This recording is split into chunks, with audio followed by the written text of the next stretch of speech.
Football season is back. Let's make the most of it with a better way to create your custom pool at runyourpool.com, the premier sports pool hosting service. Run Your Pool makes it ridiculously easy to run a football pool with friends, family, or office mates.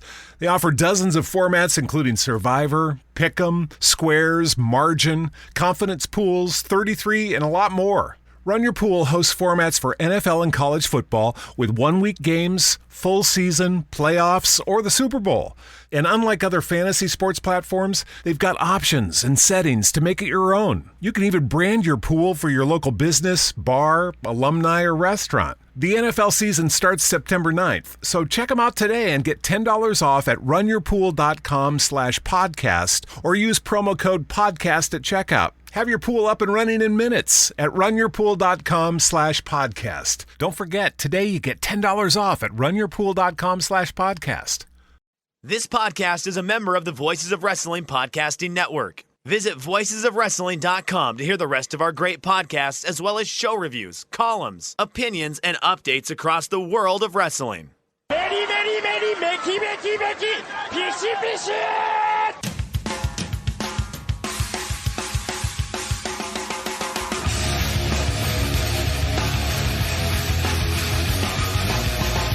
are listening to the Voices of Wrestling podcast with your hosts, Joe Lanza. X out, go listen to some boring podcast where they're afraid of their own shadow. Okay? Don't listen to Joe Lanza, because Joe Lanza's not changing. And Rich Craich. I like him. Who delivers this guy in a big spot? Joe, don't yell at me. I like him. In the big spot, who delivers better than this guy? Stop yelling at me. I agree.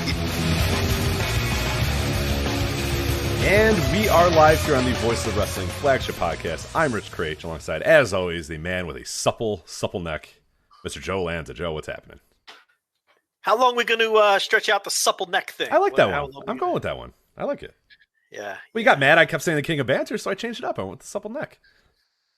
It's true. You know, I can't complain again. I mean, right. Like, what do you want? What do you want me to call you? What do you want me to start the show off with? I'm not doing all of them, so I got to pick and choose.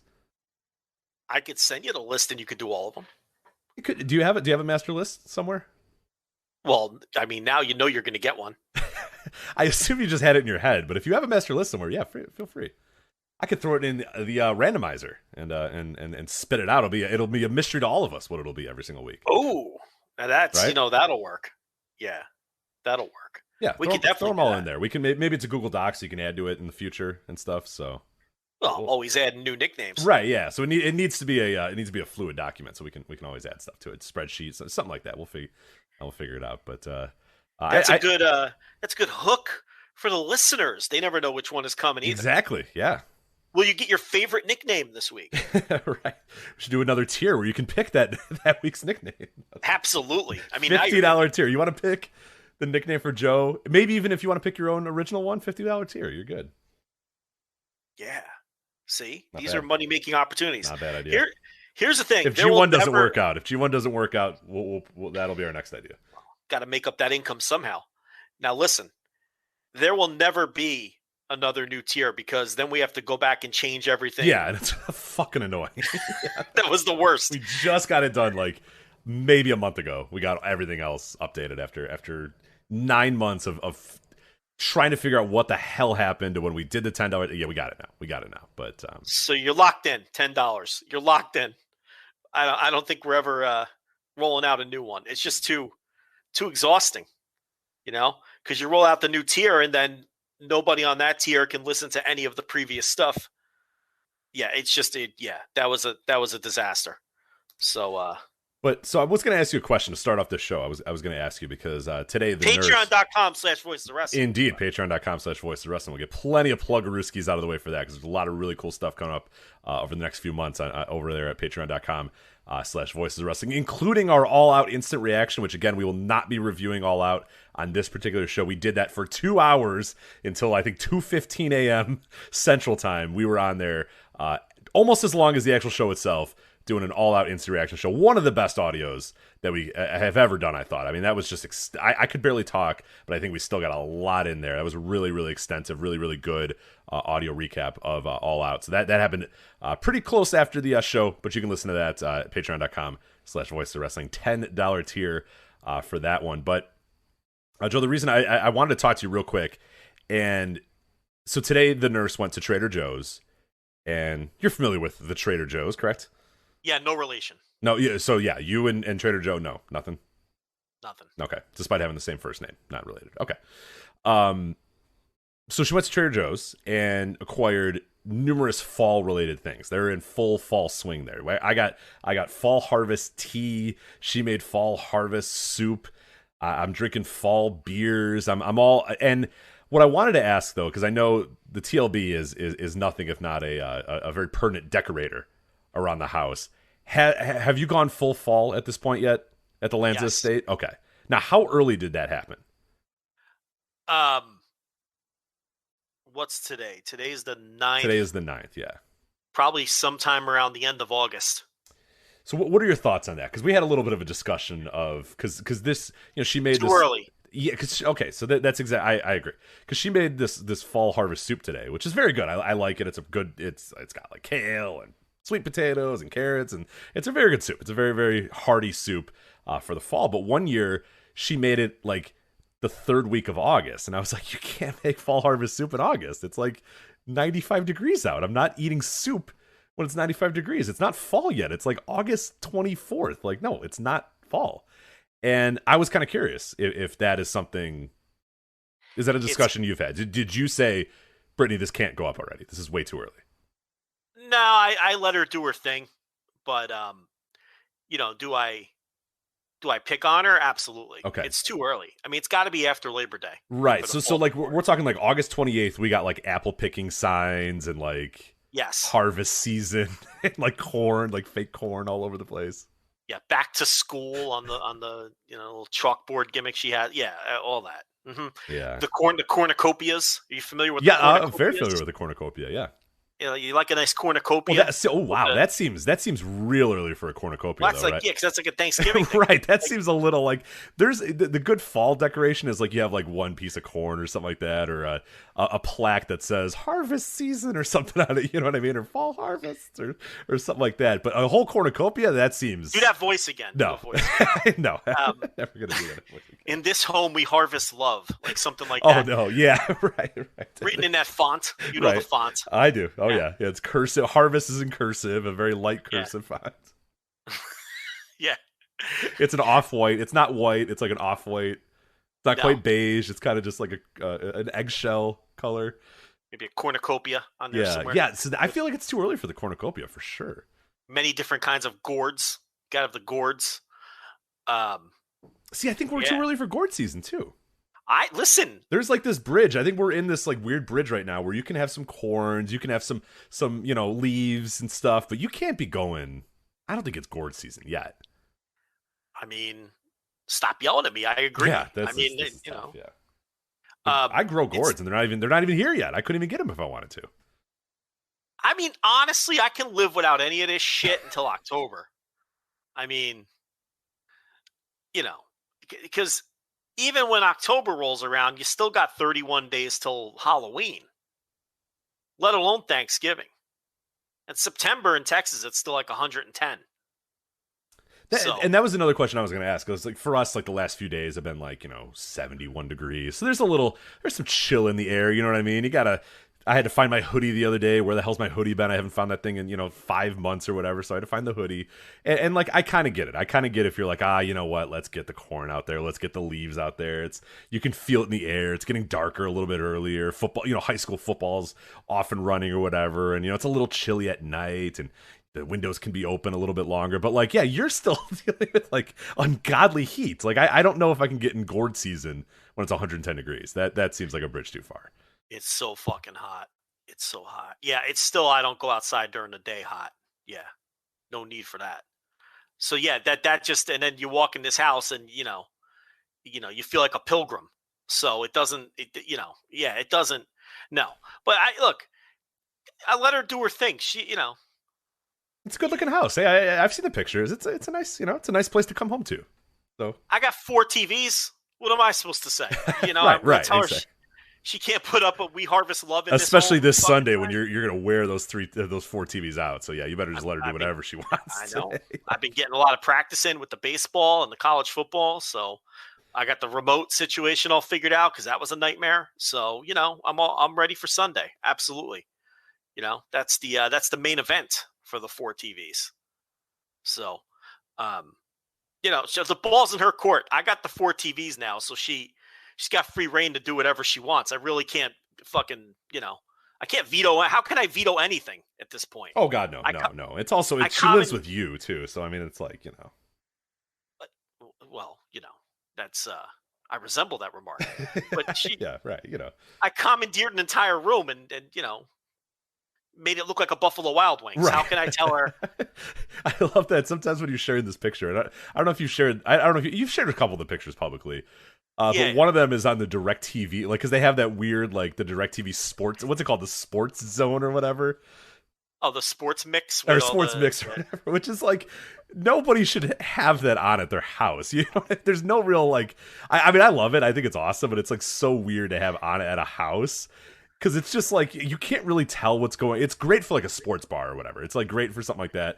It's just like a terrible thing to have on at a house. And I just absolutely love that you have it in like the third TV all the way to the right is the sports mix. It was actually the MLB extra innings 8-game mosaic is what that was it. Yeah, where you don't know you can't see anything. No, I always have that on one of the corner TVs because I can keep an eye.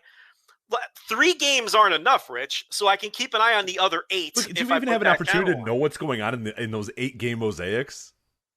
Yeah, they've got the score on them. But there's just like guys running around. There's just like pitching changes happening. There's managers walking. There's just too much going on. 8 games. You got to know what's going on when you got money on half of them. So you got to have them all on. Well, and that's not, yeah, I guess in that case, you're right. You're right. Because most normal humans do not watch 8 games at once, but I guess for certain people. I'm live betting, so I got to know what's happening. Certainly an appeal to watching all 8 games at the same time. So yeah. So point here is, I took over a room in the house and turned it into a Buffalo Wild Wings. I can't say no to a pumpkin being a couple weeks early on the dining room table. You know what I'm saying? Absolutely. Like it's some battles you can't fight. So you just you let her go crazy. So yeah, she went shopping. She went out to this past, what was it? This past weekend, I guess, went to all those dopey stores, Dollar General and all the craft stores, all those gimmicks too, and came back with fucking bags full of. You guys have Hobby Lobbies around Hobby Lobby, yeah, that's the one. Yeah, that's the one. I could tell she does some damage at Hobby Lobby for sure. Yeah, she watches the YouTube videos of. Did you even know this exists? I don't.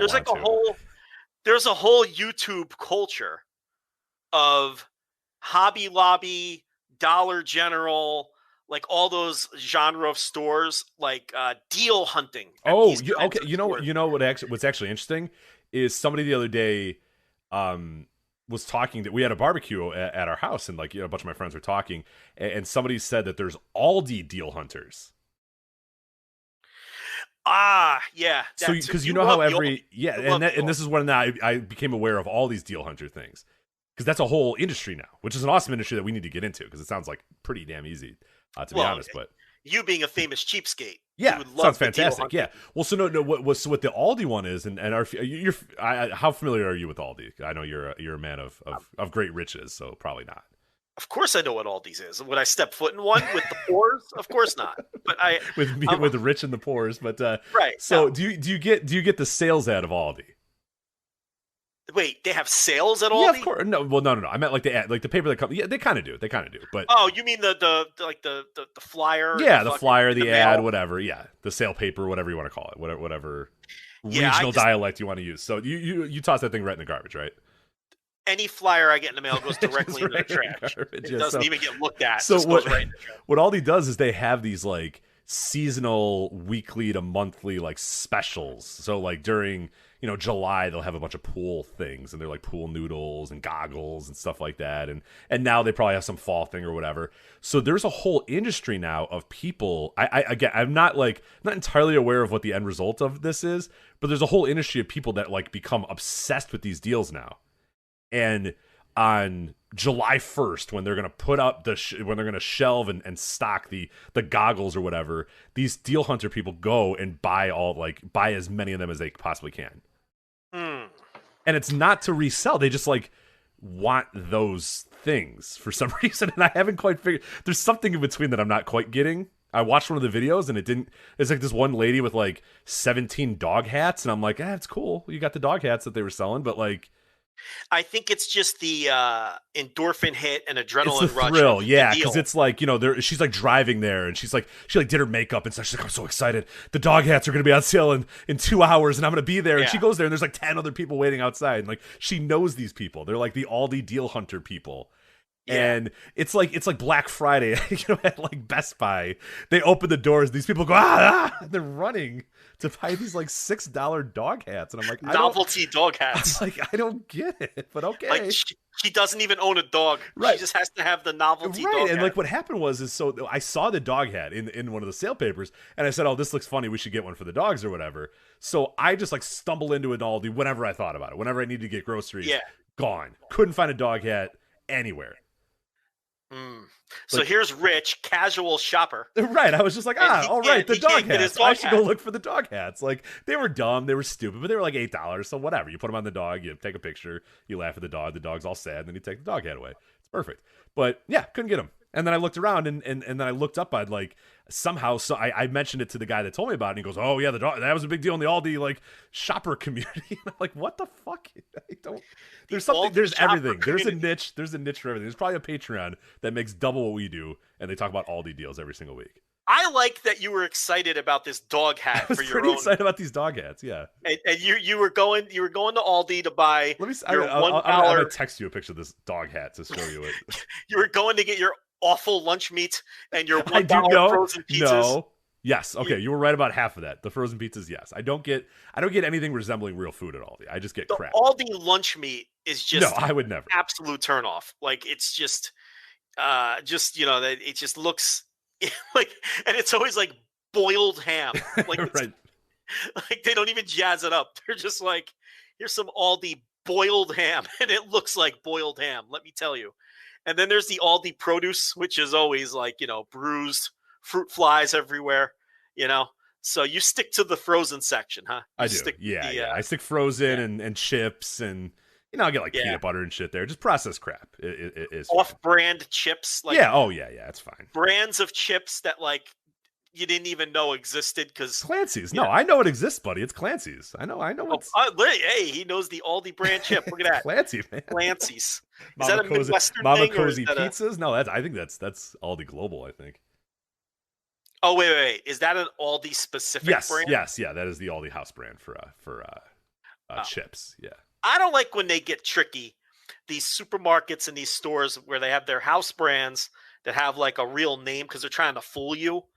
Because I'm not a house brand guy. I don't, and when I'm fooled by the house brand, it bothers me, so I liked when the stores were just the fucking store brand, like, I don't know if you have ShopRite in the Midwest. We don't, but yeah, no.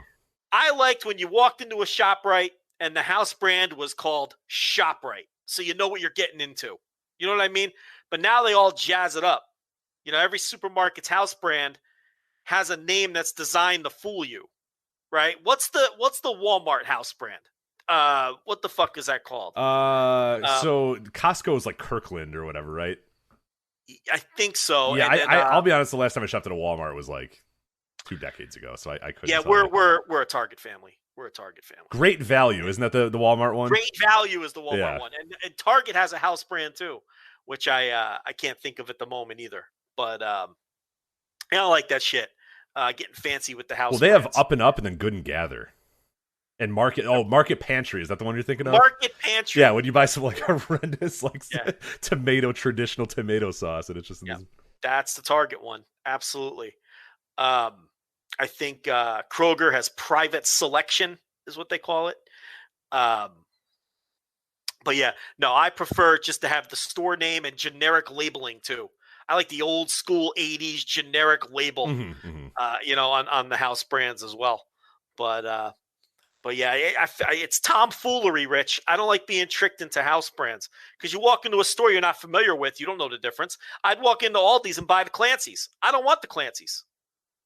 I want Lay's. I want some Ruffles. Well, they're a yellow bag with a red logo, so you could probably get tricked pretty easily. Yeah, see? Into the Clancy's, yeah.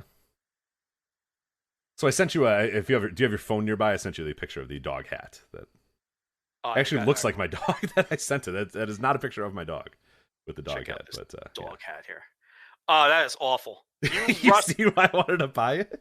You rushed out to an Aldi's to get that? I didn't rush out. Look at this poor dog. I know. That would be my dog going, Torture. Why? Why is this on me? Yeah, that's the expression on his face, too. What the fuck you doing to me? You know? This is bullshit. Yeah, I don't know. That's, Rich, this is pretty embarrassing. You got to post this somewhere and embarrass yourself. This is humiliating. Did you drive to Aldi specifically? No, I said I went there just for another thing. I was just getting something, and it happened to be there. So did you get some Clancy's chips? I was getting some Clancy's. I was getting some Mama Cozy pizzas, and you know, Mama Cozy pizzas. You're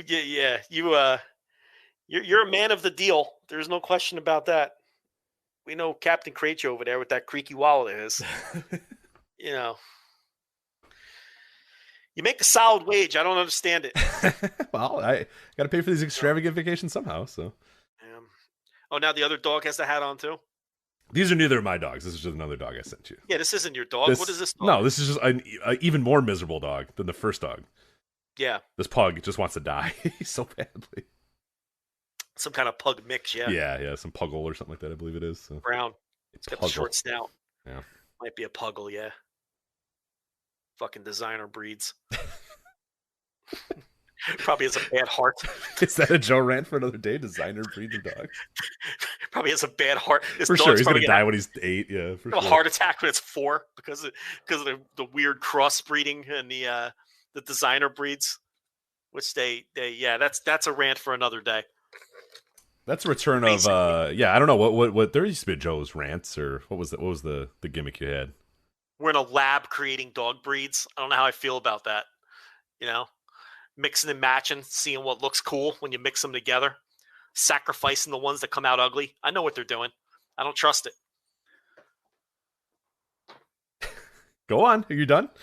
I'm done. Okay, that's it. Yeah, we'll do a long form audio on that one of these days, I'm sure. But I do not disagree. Yeah, a lot of that stuff is pretty slimy, pretty grimy. But anyway, all right. So just wanted to check in on the fall, what the fall season is looking like over at the Lanza household. Do you guys have do you go apple picking out there in Texas? Is that a thing? You guys don't have apples in Texas? Do you grow anything? Do you grow it? Well, would you go? Okay, I guess my first question is there apple picking? Is there apple picking? I don't know. I would not go. Not gonna go. Rich, I got 4 TVs in the den. You think I'm going even apple picking? Even if the kids ask you, please, Joe, go apple picking with us. You're no. There's a game on at all times. I'm not going apple picking. Saturdays and Sundays are pretty loaded, so I can't even believe you'd have to ask me that question. Right at perfect timing. Here's TLB. TLB, answer a question. Am I a man that would go apple picking? Unfortunately, listen to the despair in that voice. Hold on. You would love for me. I think there's all kinds of things I wish we could do together, but you're fucked, dude. You're buried. Fields. Tulip fields. Oh, those are beautiful. She's right. Come closer. There's strawberry fields too. You can do the same thing. Yeah. And the kids would like it too, but I'm dragging you we're going to that pumpkin patch thing. Yeah, do it. Drag his ass. Drag his ass. We went on the hayride. We went to the I went on the hayride. You did. We're going again. I behaved myself too. Take him apple picking. Yeah, it was nice. Yeah, it was okay. Take him apple picking. God damn it. This is the type of stuff. Hallmark movies. That's what it reminds me of. That type of stuff. Yeah. It's very, We work blue here. You could have said shit. You stopped yourself from saying shit and you said stuff. I'm a lady. Maybe I should be a little bit more. You are a lady. But we do work blue here. The nurse stops herself from cursing all the time, too. Very proper. Does she? I don't think she does. She doesn't. No, I was going to say quite the contrary. Yes. Yeah, so Joe Lanza, not an apple picker, is the bottom line here. Unfortunately, no, is what I heard. He asked me if I would go apple picking, and I'm like, come on, man. I got 4 TVs in the den now. Why would I go apple picking? He goes fruit picking. I'll pick anything. Yeah, see, you can't pick apples in Texas. Not here. Okay. All right. That's what I was mostly curious about. Okay. Yeah. You can go pick some cotton. In Texas, yeah. No apples though. They got those flowers too. The what are those? What are those flowers on the side of the road? You're asking me? No. Oh. What are them? No, the ones that grow a certain time of Oh, blue bonnets. the blue bonnets. They're Yeah, really that's the pretty, big thing. in Yeah. spring. Well, there you go. No apple picking. I wouldn't go anyway. Sounds awful. It's not that bad. Do you like apples? Apples are fine, but you could just go to the store and buy them. Yeah, then you get to pick it, and while you're walking around, you get to, grab an apple from a tree and eat it while you're picking other apples. It's fantastic. Well, maybe for you. The price different. I mean, you can make a steal. That's all I'm telling you. Oh, come on. Apples are so cheap. You haven't done apple picking to see how cheap apples are. We're going to do wrestling here or what? I don't know. Do you want to? Not really. Joe and Rich review the fall season. That would be good. What about those jack-o'-lanterns? Those designs are terrible. I guess we should do wrestling. I suppose we should do some wrestling. At some point. All Elite Wrestling, Joe. Heard of them? I have. AEW is what they're using as their shorthand for their company's name. They had their All Out pay-per-view a few days ago. We, again, reviewed that on the Instant Reaction Live, patreon.com/voices of wrestling. So then they had an episode of their weekly television show, Dynamite. And Joe, it was pretty damn good. 0.52 in the 18 to 49 demographic. 681,000 people watched it, increased 26% overall viewership. And the 18 to 49 demo was up 40.5% from last week's show. 40.5% the 18 to 49 demo from last week's go home show before All Out. And the news that a lot of people are talking about, we'll talk about a little bit here. You probably talked about extensively on the Thursday tier reviews, also up at patreon.com/voices of wrestling, is that Dynamite narrowly edged Raw in the key 18 to 49 demo, averaging 678,000 viewers, 0.52 as we said. In the demo, that was Raw. Raw was 878,000 in the demo, 0.52. Dynamite, as I said, 681,000, 0.52 in the 18 to 49 demo. So we had long question. I think you maybe asked me this at the beginning of the year. When would the time come where Dynamite passed Raw in the 18 to 49 demo? And I was probably, I don't know what I probably said end of the year. I said maybe not this year. They fucking did it. September 8th. 2021, they did it. Yeah, I don't remember what we said either, but why don't we just say that we got it right? You know what? Let's go with it. I think I correctly predicted the second week of September, if you remember correctly. So, the tape exists somewhere. But yeah, so I mean, I think one of the questions was 1 million viewers, and I was maybe a little bit more, I was like, yeah, no, they can do 1 million. I did not think they would pass Raw in the demo.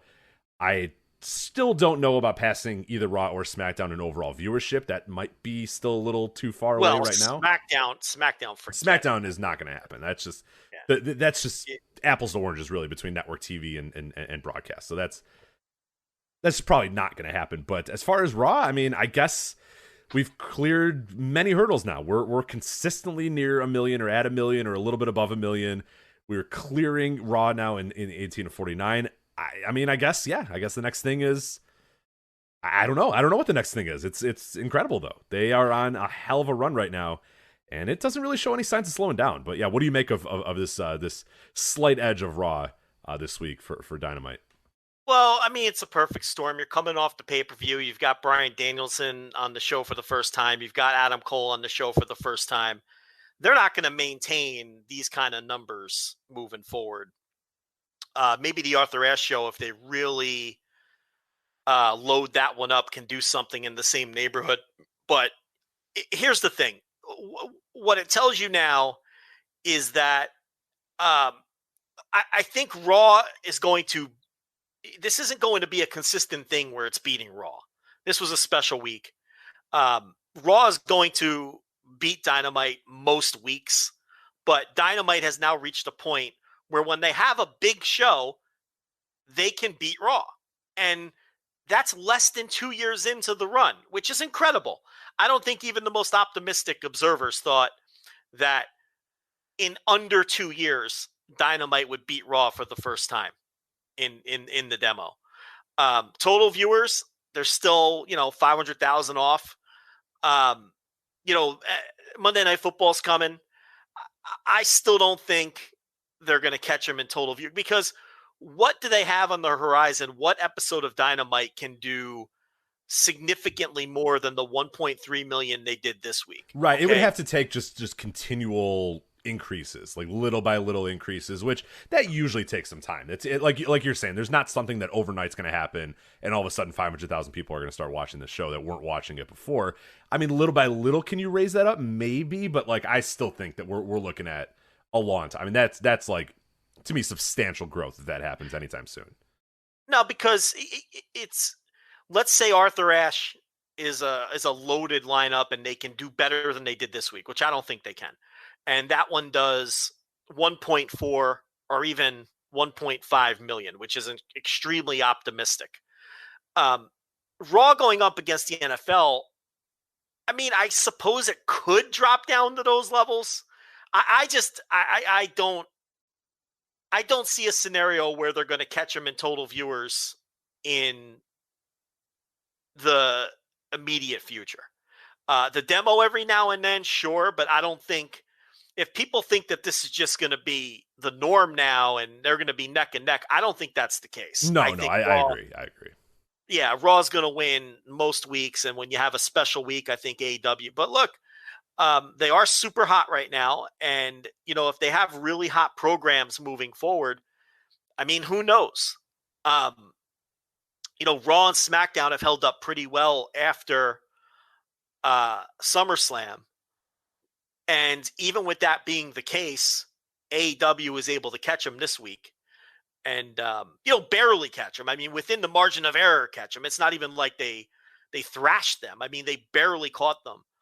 And SmackDown has held up especially well. I mean, not a lot of people are talking about that, but SmackDown has held up especially well post SummerSlam. So here's the bottom line, though. It's like, it doesn't mean anything. It really means nothing whether Raw or Dynamite wins on a week-in, week-out basis against one another, other than perception. Both of these promotions are set to get monster deals in the next round. Wrestling's killing it. Wrestling is for all the, wrestling is less popular than it's ever been and that sort of stuff, which, maybe in the grand scheme of things, it is less popular. Look at the ratings. I mean, it is, everything but football, it's dominating. It's killing. Yeah. And, you look at Dynamite last night. I mean, it wasn't even close. I mean, they just destroyed everything in the 18-49. The utter destruction in the male. Oh, I have that circled. I was going to talk about the males 18-49, 0.75 for Dynamite. If you look at that chart, if you go look at the chart, I mean, it is not even in the same stratosphere as any other show on Wednesdays. It's unbelievable how many men 18-49 are watching Dynamite, up 34% from where it was last week as well. But that number is insane. Raw did a 0.61, so still pretty good in males 18-49, but Dynamite 0.75 for males 18-49 is just absolutely nuts. The next closest show was like a 0.28, I think. Yeah, let me get the exact chart up there so we can make fun of some of these shows that were on here. It was some Fox News show did a 0.28. I mean, that's just utter fucking destruction, and that's a prime demo. That's your money spending demo, males 18-49. So, and that's who AEW always does well with, particularly the back end of that demo, of the male 18-49, the 35-49 is where they're super strong. If they can get the women up and then they could draw some of these over 50s, now you're talking when it comes to total viewers. But WWE, Raw has such an edge with those over 50s that's where it's going to be tricky to catch them in total viewers. I think the day is going to come. I just don't think it's coming imminently.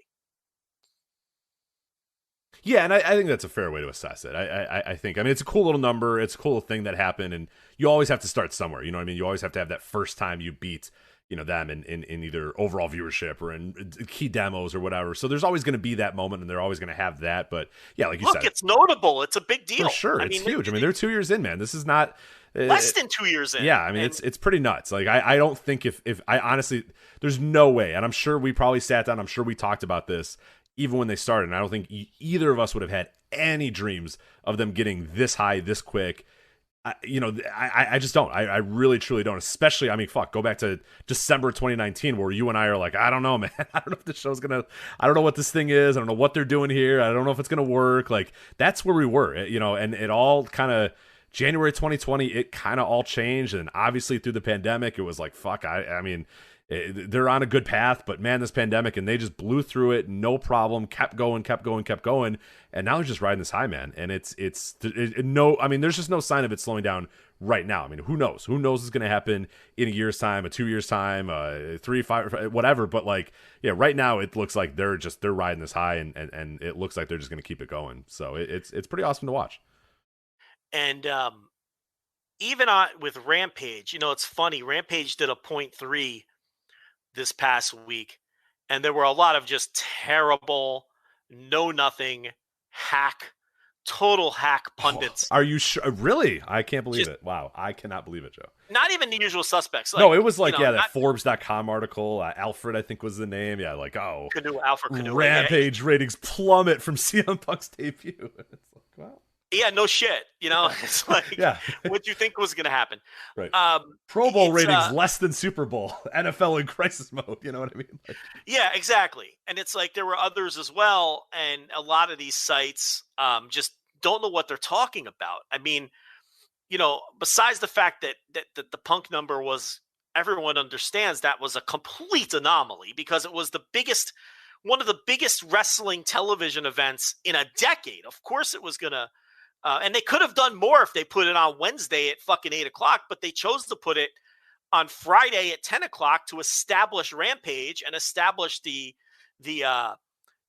time slot and all of those things. And of course, the numbers were going to drop from there. But the awful analysis that that we're seeing in some of these outlets, that the Rampage numbers are plummeting. They did a 0.3 this past week. And Rich, this because you were in on the conversation that we had with, the big seat in AEW. And at the time when Dynamite was running those Friday night Dynamites and doing like 0.18 or 0.2s and 0.18s or whatnot. And internally at Turner, they were pleased with those Dynamites during the NBA playoffs that were airing on Fridays that were doing 0.2s. Turner was pleased with that. And we had this. They got that for a recap show. They got that for a recap show last week, at 11 p.m. But my point here is we had that conversation, and I did my own independent research to make sure that they weren't just feeding the spin. And I remember saying, and I went back and looked this up, and I wrote an article behind the paywall as well when it came to projecting out the Rampage ratings. I wrote it back in June. And if you're a paying subscriber, you should go back and read that because it'd be very insightful to read now that Rampage has started. I remember saying, after studying the numbers and hearing out Turner's expectations, and I looked this up in my article, I said, I think you guys can do 700,000 and 0.25s on a week in, week out basis.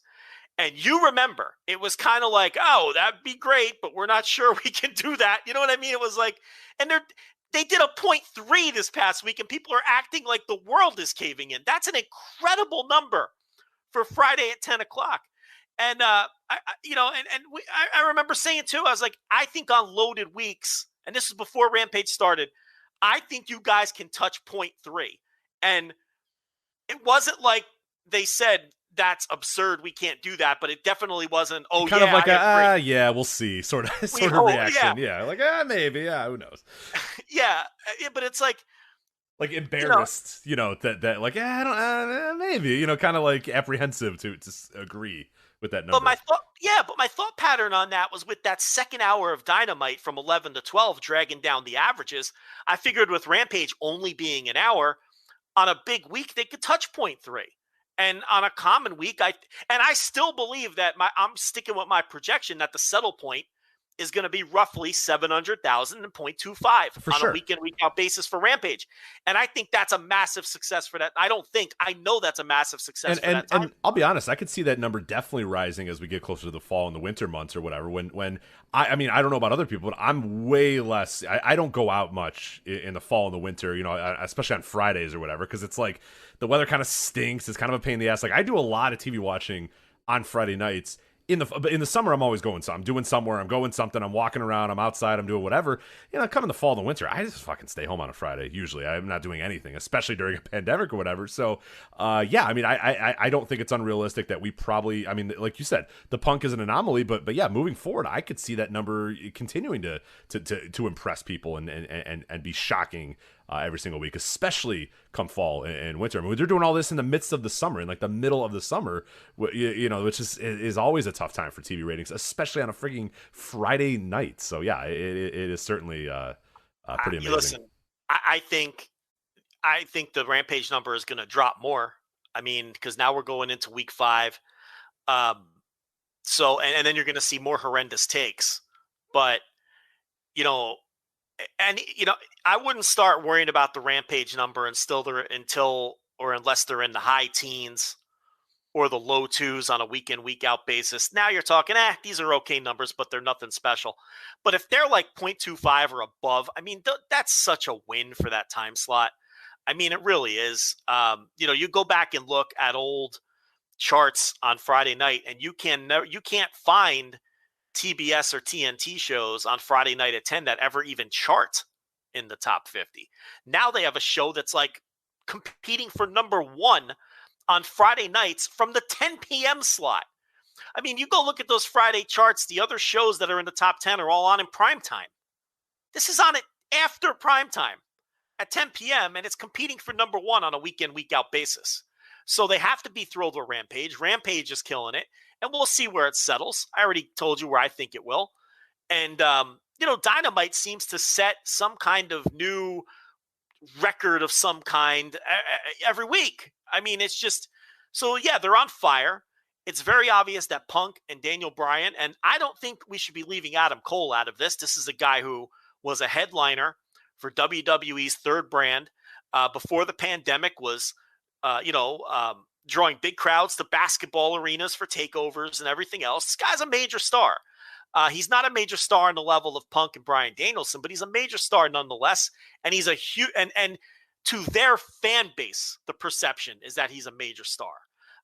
So that's important too. And so you don't want to leave him out. And this is a huge injection of talent. They've got 1 million fresh matches on the table. Everything feels exciting. Everything feels hot.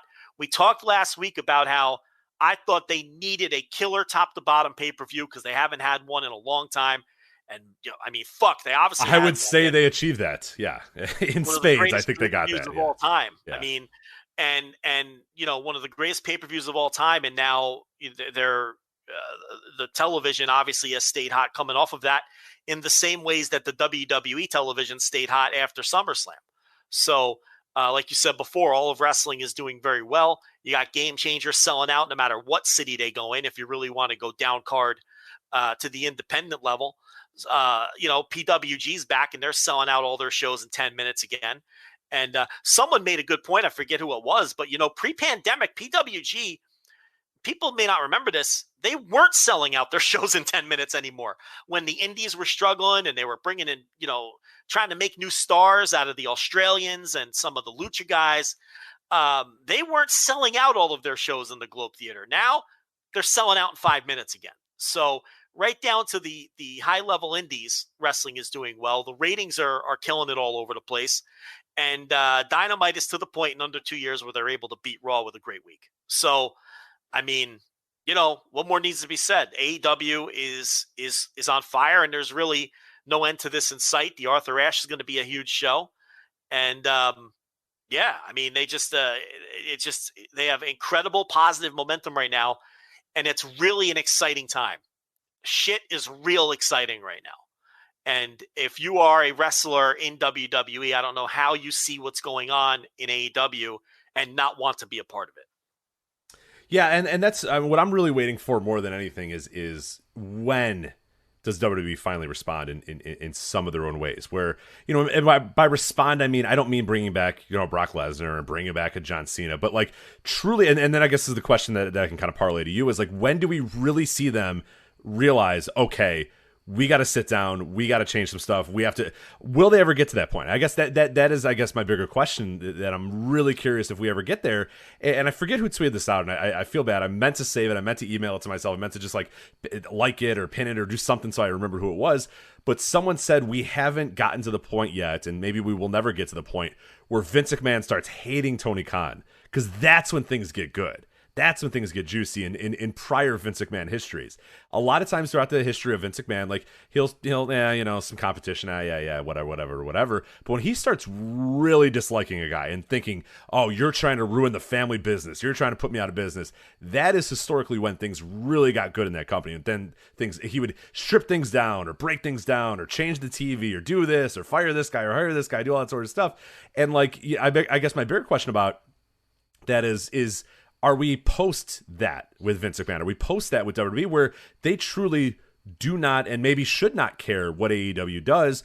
Or do you think they're at a point now where sometime soon there needs to be a sit down where they go, okay, what do we do to stop this momentum? What do we do on our end to respond? Or do you think that they don't care anymore?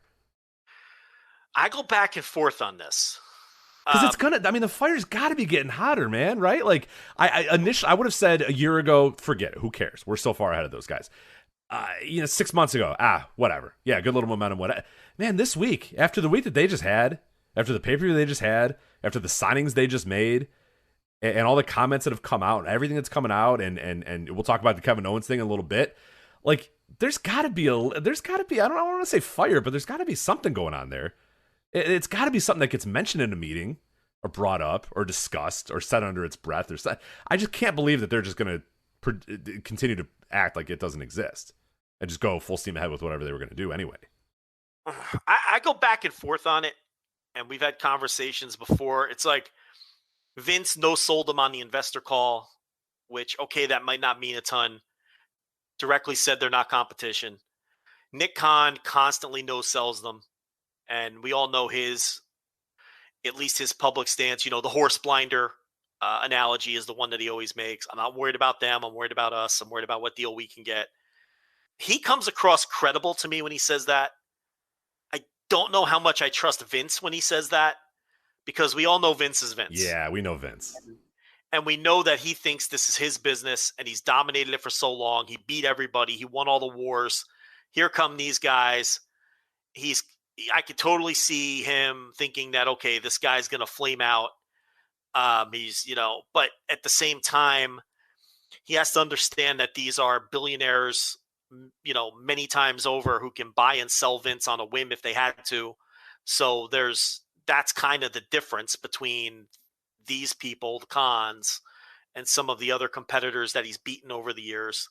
Although I guess you could say the same for Ted Turner, but there was all kinds of corporate stuff in between. It wasn't Ted Turner's right. Despite what the WWE narrative is, it wasn't Ted Turner sitting down every single week and saying, "Oh, what can we do to destroy World Wrestling Federation?" Like, no, it was a corporate company. Yeah.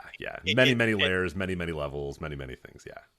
Someone, I've seen someone say this too. Like, Vince's head hit the pillow every night thinking about Ted Turner.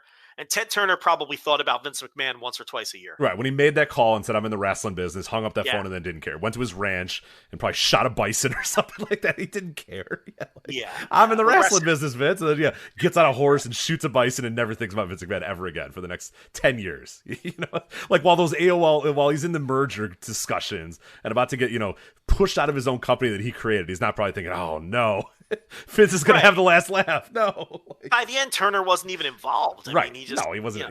He was barely So involved. I don't know. I just don't buy it from Vince unless right now he is just still having this love affair with Nick Khan, because Nick Khan has undoubtedly made Vince more money than Vince has ever made with the deals that he's cut.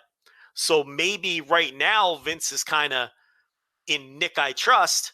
And if Nick says we shouldn't be worrying about anybody else, then, this guy's cutting $1 billion deals. Maybe I should listen to him.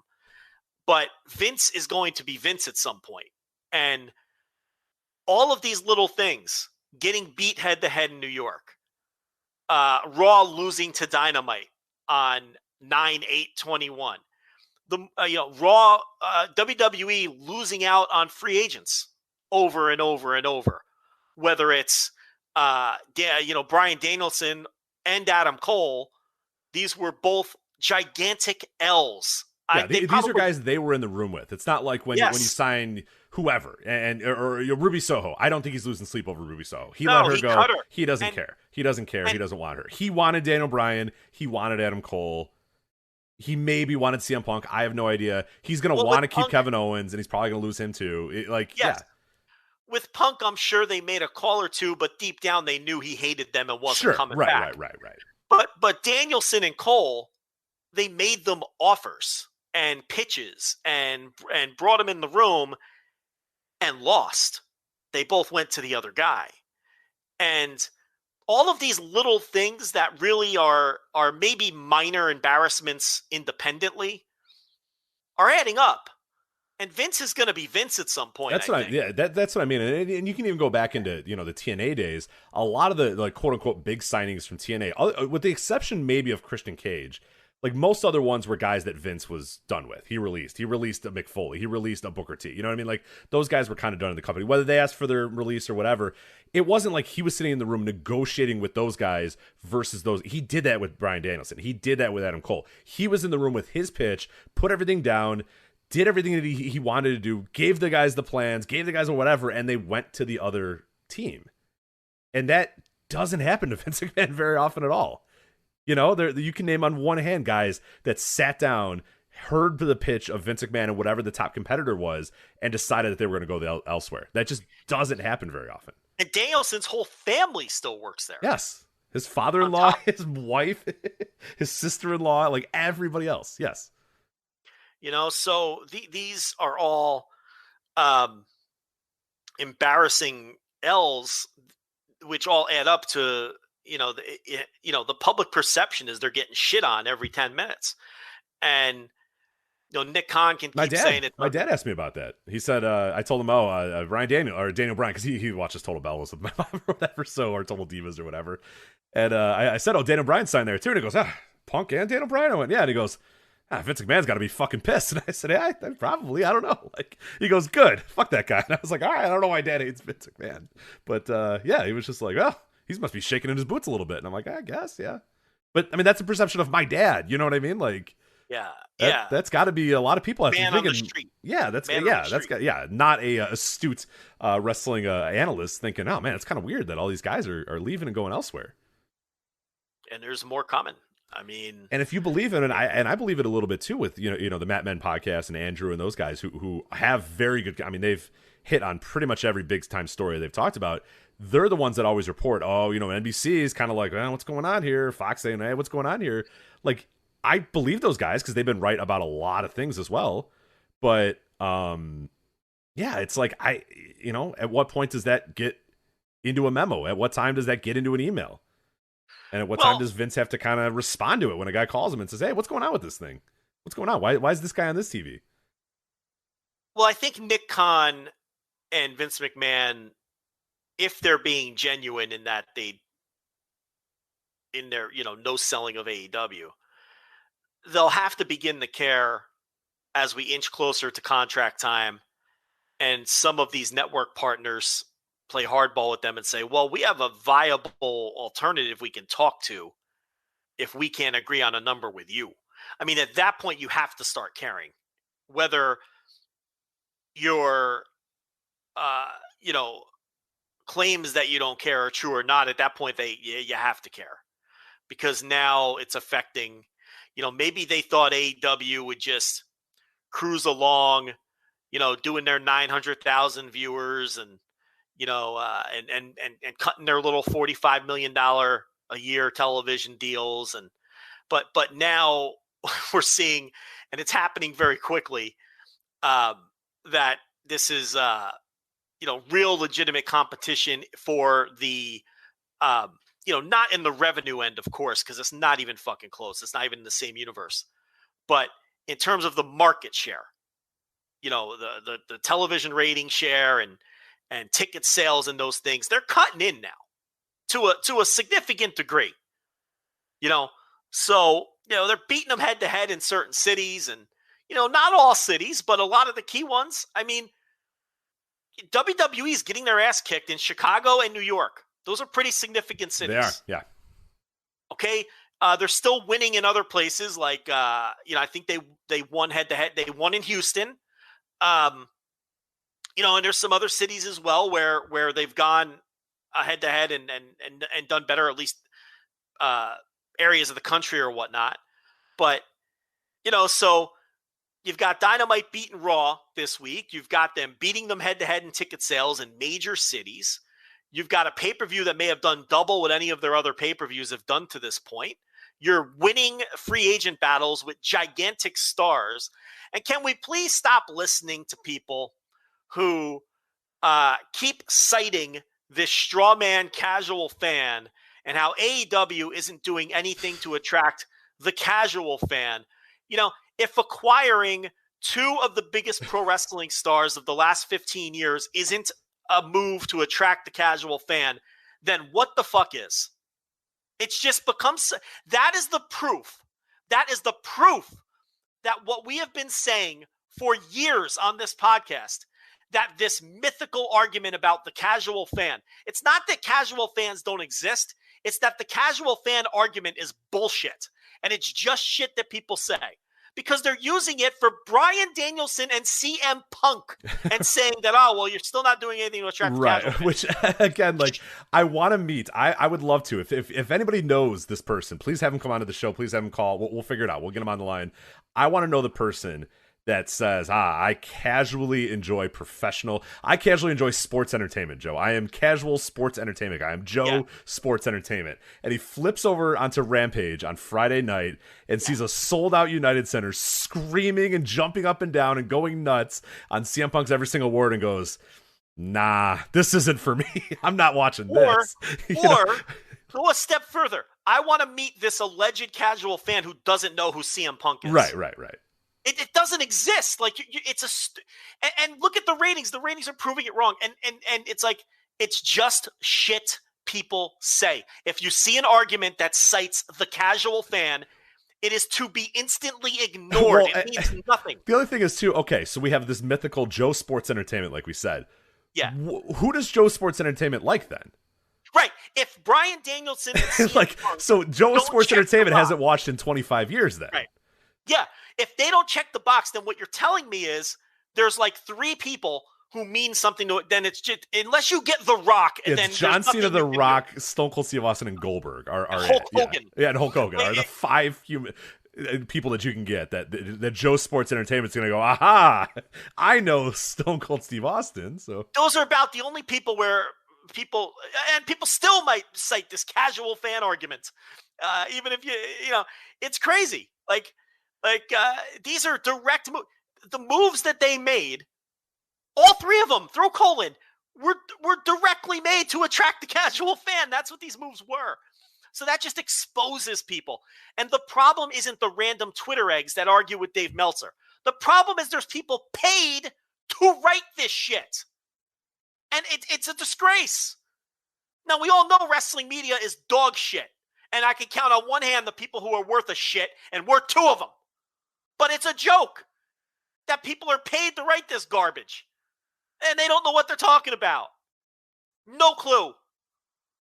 It didn't used to anger me. Now it angers me because these people are dumber than I thought they were, and I thought they were pretty dumb. And I'm talking about 99% of the wrestling media. Right, because they're still being dumb about this shit. And they just signed a guy who main evented WrestleMania a few months ago. They just signed the biggest, one of the biggest WWE stars of the last decade. You know what I mean? They signed between those two, it's like, okay, then who does attract the casual fan? Who does Joe Sports Entertainment want to watch then if it's not those guys? I mean, get out of here. And I'm not even, listen, and that's the thing. I'm not even saying they don't exist. I'm saying the way the argument is applied is bullshit, and they're making up casual fans that don't exist. Do you understand the discrepancy I'm making here? Like, I understand that it's nuanced. Obviously, there's casual wrestling fans. That's not. I'm not.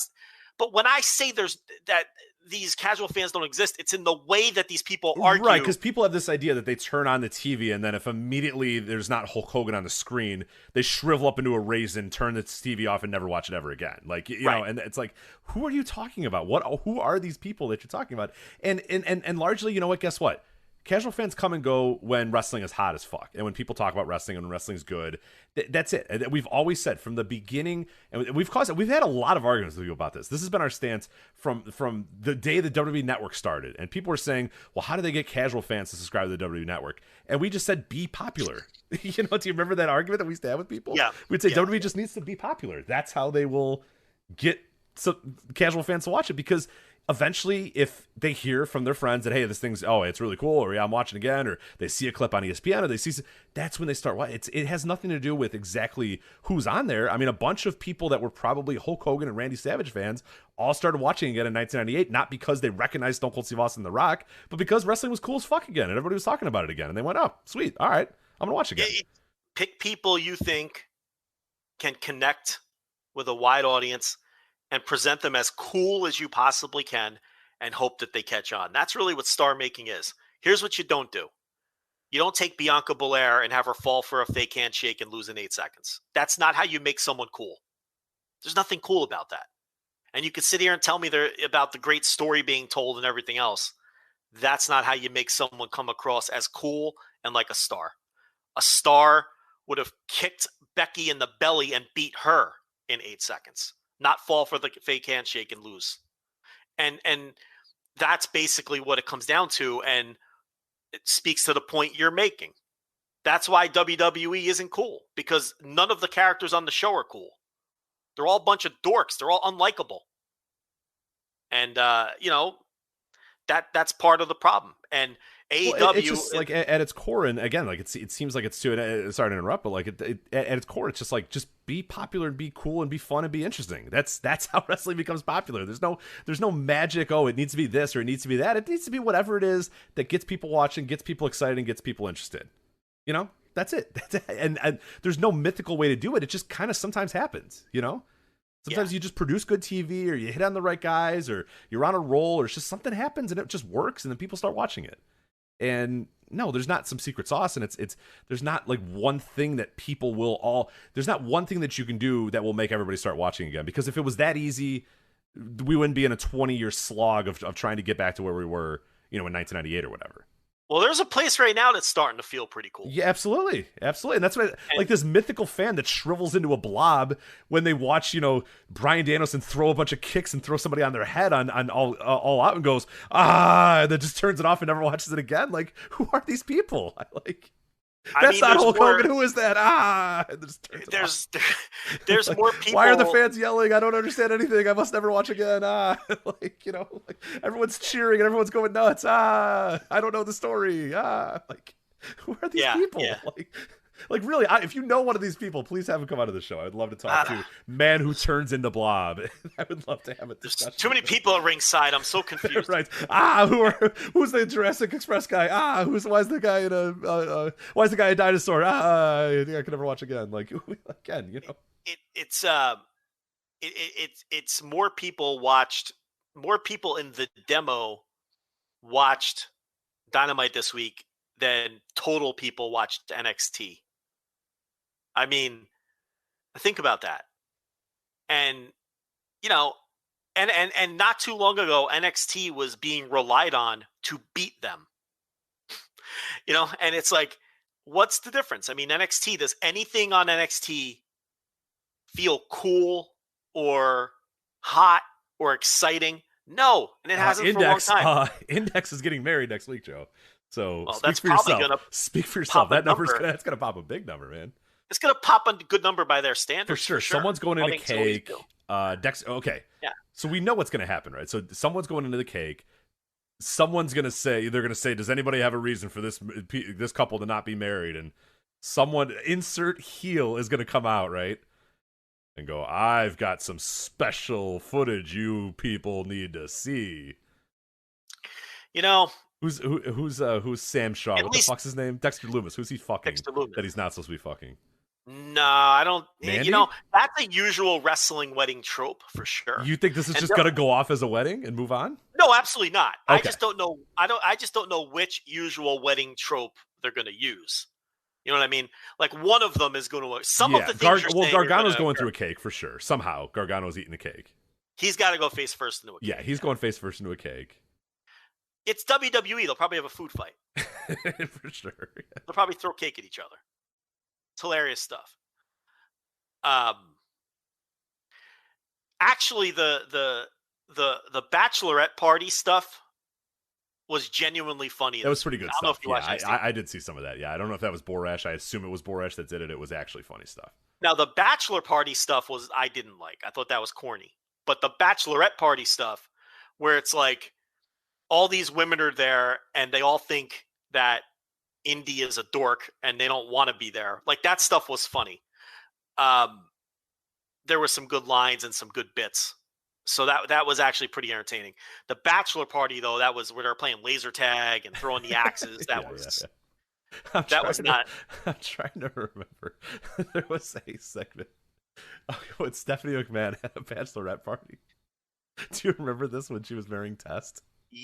Vaguely, yeah. Okay, so the bachelorette party. It was Stephanie, like 3 of her friends, Linda, Mae Young, and Fabulous Moolah, who were there, and I just remember laughing. Like going back, I saw it like not that long ago, and just thinking like, what the fuck? The lamest bachelorette party you've ever seen. They're just sitting at a table drinking like, you know, daiquiris or something like that. There's Mae Young and Moolah. Where were all the divas? Linda McMahon there. Yeah, where were the divas? There are no divas. At that time, they were pretty low on divas at that time. I guess. Well, China wasn't going to be there. China wasn't going to be there. No.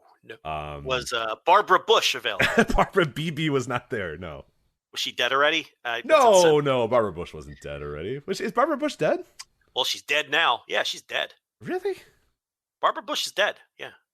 Like the first lady and okay. Is the diva? No, she isn't. They're both. Yes, she is. She's dead. I swear to God. No. Barbara Bush, the Kathy diva, is Dingman is not dead. I just looked it up. She's dead. No, she isn't. Am I getting Mandela affected here? I think you are. She's. Hold on. Let me do my independent I'm research. I'm looking at her Twitter profile right now at Kathy Dingman, former WWE BB. She hasn't tweeted since December 18th, 2020. So maybe she is dead, but. Oh no, she died like 10 years ago. Hold on. No, what are you thinking of? Yeah, BB. She's dead. Hold on. No, she. Okay. No. It does not appear that she's alive. Don't kill Kathy Dingman. All right, I murdered Kathy Dingman. Yeah, don't on the air here for no reason. The former Mrs. Hardcore Holly. Come on, man. Who's the one that's dead? I thought she was dead. You're gonna have to be more specific. I don't know. No, I've been telling people for years that she's dead too.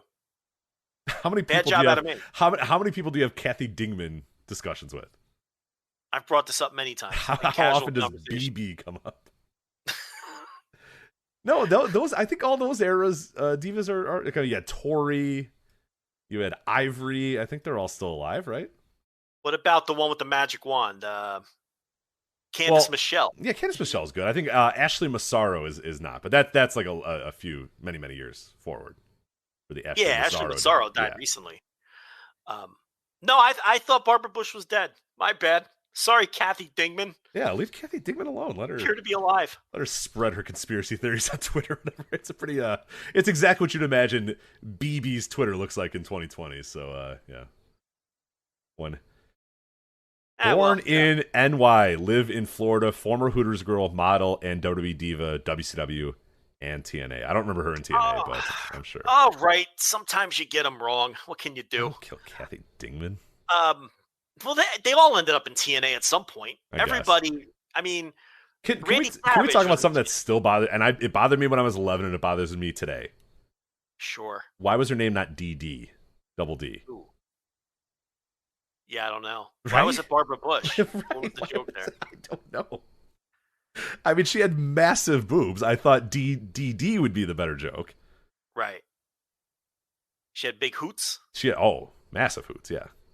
Not my era. You know that. No. Yeah, she turned a young Rich into a man. I would say for sure. Oh, so, yeah. Ooh. The Barbara Bush worked for me when I was 11. I'll tell you that. She moved your needle. Oh, she did move my needle. Yeah, Kathy Dingman. He likes the Barbara Bush. Maybe I'll slide All in the right. DMs. What's the worst that could happen, right? Divorce. Yeah, maybe. Probably. Divorce. I don't know if I want that as my You get a hall pass for Barbara Bush. Yeah, I don't know. Yeah, do I want to cash in a hall pass for Kathy Dingman? I don't know if I do. So. Oh, well, I mean, listen, she's not going to fuck you anyway, but maybe she'll fuck you. Who knows? Yeah. Miss 100% of the shots you don't take, so we can try that. But anyway, yes. I don't know why she wasn't DD, but anyway, what the hell were we talking about? I don't know. How the hell did we get to Barbara Bush? Oh, weddings. Wrestling weddings. Oh, Gerard brings up a good one. Were you thinking of Beaver Cleavage's mother? Oh, she's dead? She is dead. She had breast cancer. Yeah, like not That's that long the one. after. What's yeah. her name? That's the era. Boy, what was Beaver Cleavage's mother's name? Mariana Comlos, but I forget what her name was in. Was it just Mrs. Cleavage? It was just Mrs. Cleavage? I don't know if she had a. I think that's probably my confusion. Yeah. Yeah. I think it was just Mrs. Cleavage, I guess was her name. So. Rest in peace to the abused. Yeah. Imagine that gimmick today. Holy shit. Oh boy, yeah. For people that weren't around for the Beaver Cleavage gimmick, it was initially a pedophile angle, initially a I'm fucking my mom angle, and then turned into it's all a joke, instead I'm just beating my girlfriend angle. So yes. It took a lot of different directions in about a month and a half. So the wokes aren't going to like that one, Rich. Not going to like that one at all. Yes. No. It started with, this guy's definitely fucking his mom, isn't he? Wait, never mind. And then he came out and cut a shoot promo, Joe. Do you remember? He goes, yes. I'm not Beaver Cleavage. I'm Chaz. I'm Chaz Warrington. I'm a guy from New Jersey. That was his gimmick for a while, was a guy from New Jersey. And then one Mrs. Cleavage then showed up with a bruise on her eye. Yes. And everybody then sobbing suspected. and in tears. Yeah. The implication was he was slapping her around. Yeah. Great Attitude Era. Really awesome stuff there. Really just incredible. The problem is it's PG-13. Right. I wish they would bring the Attitude Era back. Yeah, okay. Yeah. We need less guys we need more guys fucking their mothers and then beating their girlfriends. That'd be great. Yes. It's because you were 7 and it all went over your head. I loved it because I was 11 and I was an idiot. Yeah. Right. Because I was like, boobs, Stone Cold Steve Austin, The Rock. I think I'm good. This is all I really need in my life. And South Park signs in the crowd. And, right, exactly. South Park wrestlers, the Road Dogg talking about his dick all the time. I was like, hell yeah. Yeah. Just everybody talking about their dicks. Yeah. Dick jokes and guys pointing at their dicks. And boobs. Cartman cutouts in the crowd. Right. All over the place. Yeah. Yeah, and John Carroll brought up a very good point that the storyline ending, do you remember this? No. She was faking it. That bitch, and then he was like, that bitch, and he called her a bitch. Even better. Yeah, so then he beat her up. He beat her up for real, I think, or like kicked her to the curb, and then reformed the Headbangers. So, right. Brought Glenn Ruth back and reformed the Headbangers. Yes. Fucking terrible. Yes. Jesus Christ. Yes. Oh, the Attitude Era. So bad. I don't know if that makes it better or worse that it turned out she was yeah, I'm not sure. Because the implication wasn't like, oh, thank God, like, oh, wow. It was like, that bitch, that lying whore. You know what I mean? It was like, because it was Vince Russo. So, like, everybody had, it's like, throw that whore down. What a bitch, type thing. Right. So, yeah. It was like a very crude dollar store version of I'd like to talk to Tom. Yes. Yeah, exactly. Yeah. I'd like to talk to Tom with none of the subtlety and none of the actual. Yeah, it was. Yeah, just awful. just for total shock value every step. Yeah, this all happened within the course of like 4 weeks, by the way. Like it wasn't heels trying to outsmart a babyface. Like I like to talk to Tom, which is really what that was at its core, right? Even though you couldn't do that one today either. This one was just, what shocking turn can we do next week? right. To make this progressively worse. Like that's all that this was. First he's fucking her, first he's fucking his mom, then he's beating the woman who isn't really his mom, but it's his girlfriend. But then he wasn't really beating her; she was lying, and she's a bitch, and now she needs to get beat up for a lot.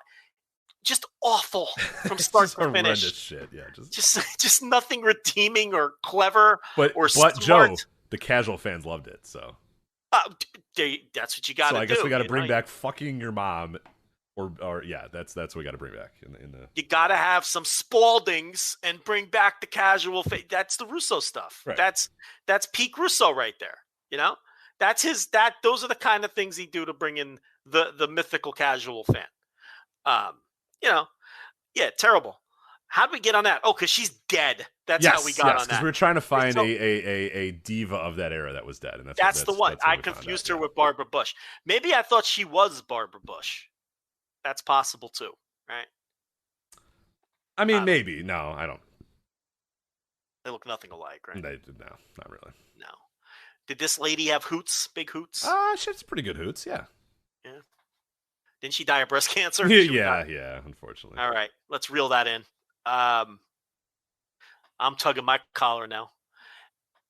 You know what? I will give you credit. They did look very similar.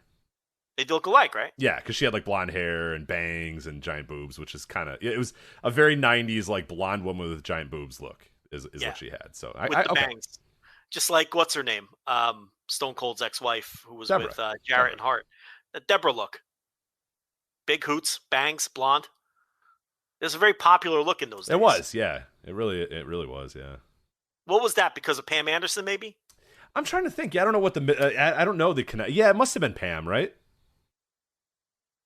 Because everyone's got like a look based off of like whoever was the sex symbol of the time. Yeah. Yeah. It was based off Cindy Margolis. Is probably who it was based off of. So. Yeah.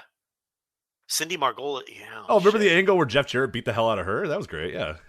You know who else had that look? Rhonda Shear. Rhonda Shear up all night, baby. Let's go. Yep. Yeah. She had that look too. Very popular look, the blonde bangs. Yeah. I was never a fan of bangs. Nah, I got no time for it either. Men or women. Like, remember the Bama bangs? Oh, I remember the Bama bangs, yeah. What an awful haircut. I just wanted to take scissors to everyone with Bama bangs. So I guess this is a question for you, Joe, a man who lives near a college campus. Yeah. Are, like, douchebag college kids still a thing, like in the same way that I'm thinking of them as being a thing?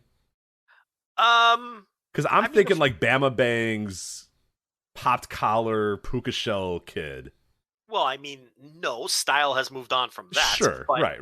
There's just different kinds of douchebags because every dude from 18 to 22 is a douchebag. Right. So, yeah, I don't know what the I need to tour a college campus one of these days to get a feel for the current. Well, you got to tour like an all-American Midwestern or Northeastern campus. I'm in Texas, dude. So I've got all kinds down here. Like, okay, so I'll Uber sometimes. Well, not during the pandemic, but before the pandemic, I'd Uber sometimes on the weekends. And, you pick up one group of college kids and they're wearing their starched Wranglers and they got a knife on their belt and they're wearing a cowboy hat. Right. Yeah. And then I'm picking up another group, and it's they're completely the opposite. So it's a different world down there. It's like the sweatpants. They're like the designer sweatpants kids, right? Designer sweatpants kids. That's not really anything. That's not a thing here. Damn, but I got there's a lot of Southern and Texas influence here that. Yeah.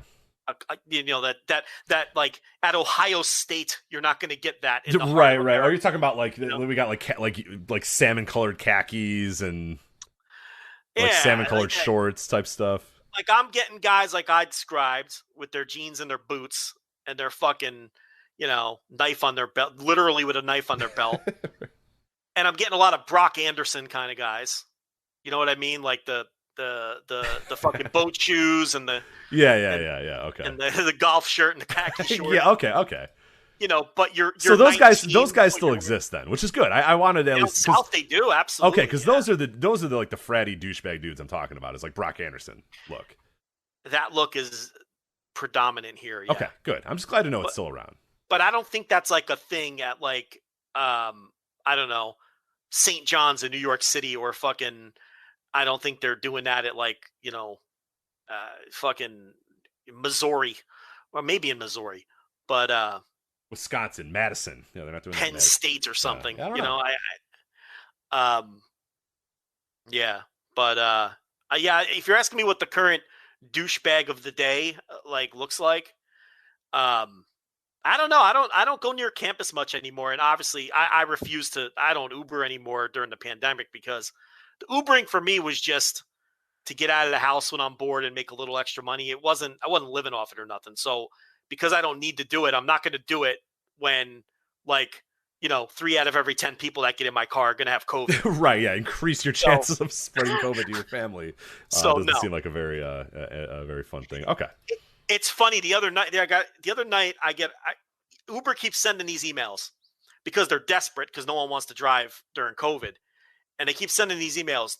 Complete 3 trips for $100 bonus, right? So I'm like, all right, I've been fully vaxxed for a while. I'm going to go get this $100. So I go out the other night and I've got my fucking mask on and I'm like, I'm just going to do my 3 trips. I'm going to make my $100. Where else am I going to make like $130 an hour?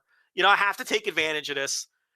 First guy that gets in my car plops right in my front seat, no mask. First guy that gets in the car, right in the front seat, no mask, despite the fact that, you're supposed to wear a mask. You're also supposed to go to the back seat, right? I mean, you could get in the front if you want. But no, get in the back seat, you weirdo. I get a front seater now and then. Weirdos. I would never do it. No, I would never do it. Weird. And he's sweaty, and he wasn't a svelte man. Okay, let's put it that way too. This man was well over the 300-pound mark. He's not wearing a mask. He's sweating all over the car. Rich, I'm freaking the fuck out. Who's been more careful during COVID than this guy? No one. Okay, I don't even fucking leave my front stoop. Okay, this guy's the first guy to get in my car. So I take him on his round trip to the gas station to get cigarettes and beer. Oh, okay, good. That's what the trip was. That's exactly what he needs. Yeah. So, yeah. He gets. I take him home, and we get into his driveway, and he goes, "All right, well, thanks for the ride." And he puts the hand up for the low 5. And now he wants to slap his sweaty hand. That's also weird. I would never do that.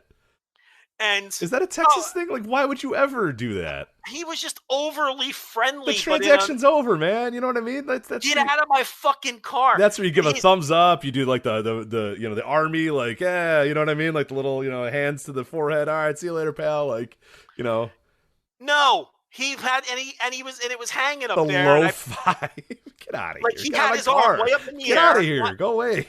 He wanted me to put the hand low because his hand was up high. So I put my hand out, and it was like slow motion. His hand came down, and it slapped mine, and the sweat droplets went flying everywhere. And I pulled around the corner, and I got my what's the hand gimmick? I got my fucking sanitizer out, and I was like lathering in it. I was all over up my fucking forearms, on my neck. I stepped out of the car. I'm like, I gotta let the car. I rolled the windows down. I gotta let the car air out. I'm terrified that this man has just put and I know that like the science doesn't even match up, but it's right. But still, I mean, even if not COVID, like whatever this guy's got something and he's giving it to you for sure. Like he was so sweaty. He was so sweaty. So then, my second, I'm like, I gotta complete these 3 trips. That's the first one. That's the first trip. No. The second trip is fine. Masked up, got in the back, didn't say a word to me. The best kind exactly how you're supposed to do it. Get in the back, scroll on your phone, you arrive, and you go, okay, thank you, and you leave. No small talk whatsoever. Right. The man just wanted to go home from work, right? Stare at your phone and don't make small talk. Perfect. Yes. The only word said in that car is when I confirmed where he was going. That's it. The only word said. Third trip, it's to a supermarket, so I know what I'm in for. Family grocery shopping, because I've been down this road before. I'm just praying that the 19 people that pile into my car are masked up. Rich, they were not masked up. I had 4 people packed into the car with their groceries in the back, and none of them had them. And they were all chit-chatting back and forth with him. All I can picture in my head is their spittle. Yeah, you're just looking at it. It's like a movie or like a health video where you're just seeing spittle fly in the air, and it's like, it's showing it turning green. You know what I mean? It's like, this is how this disease is passed along. Like, yeah, exactly. it's like a narrator being like, it's somebody talking, and then it slow-mos to their spit, which then turns green, and it's going, this is how like. All I'm thinking about is no small confined space. We're packed into a fucking Hyundai Tucson, and there's one in the front seat. There's 3 in the back. They're cross-talking. The one in the front has their head turned around. All I can think is this car is loaded with the spittle of these 4 people, and I am going to make my $130, and then I am going to die of COVID for $130. It's all I could think about until I got them out of my car. I sped the entire way.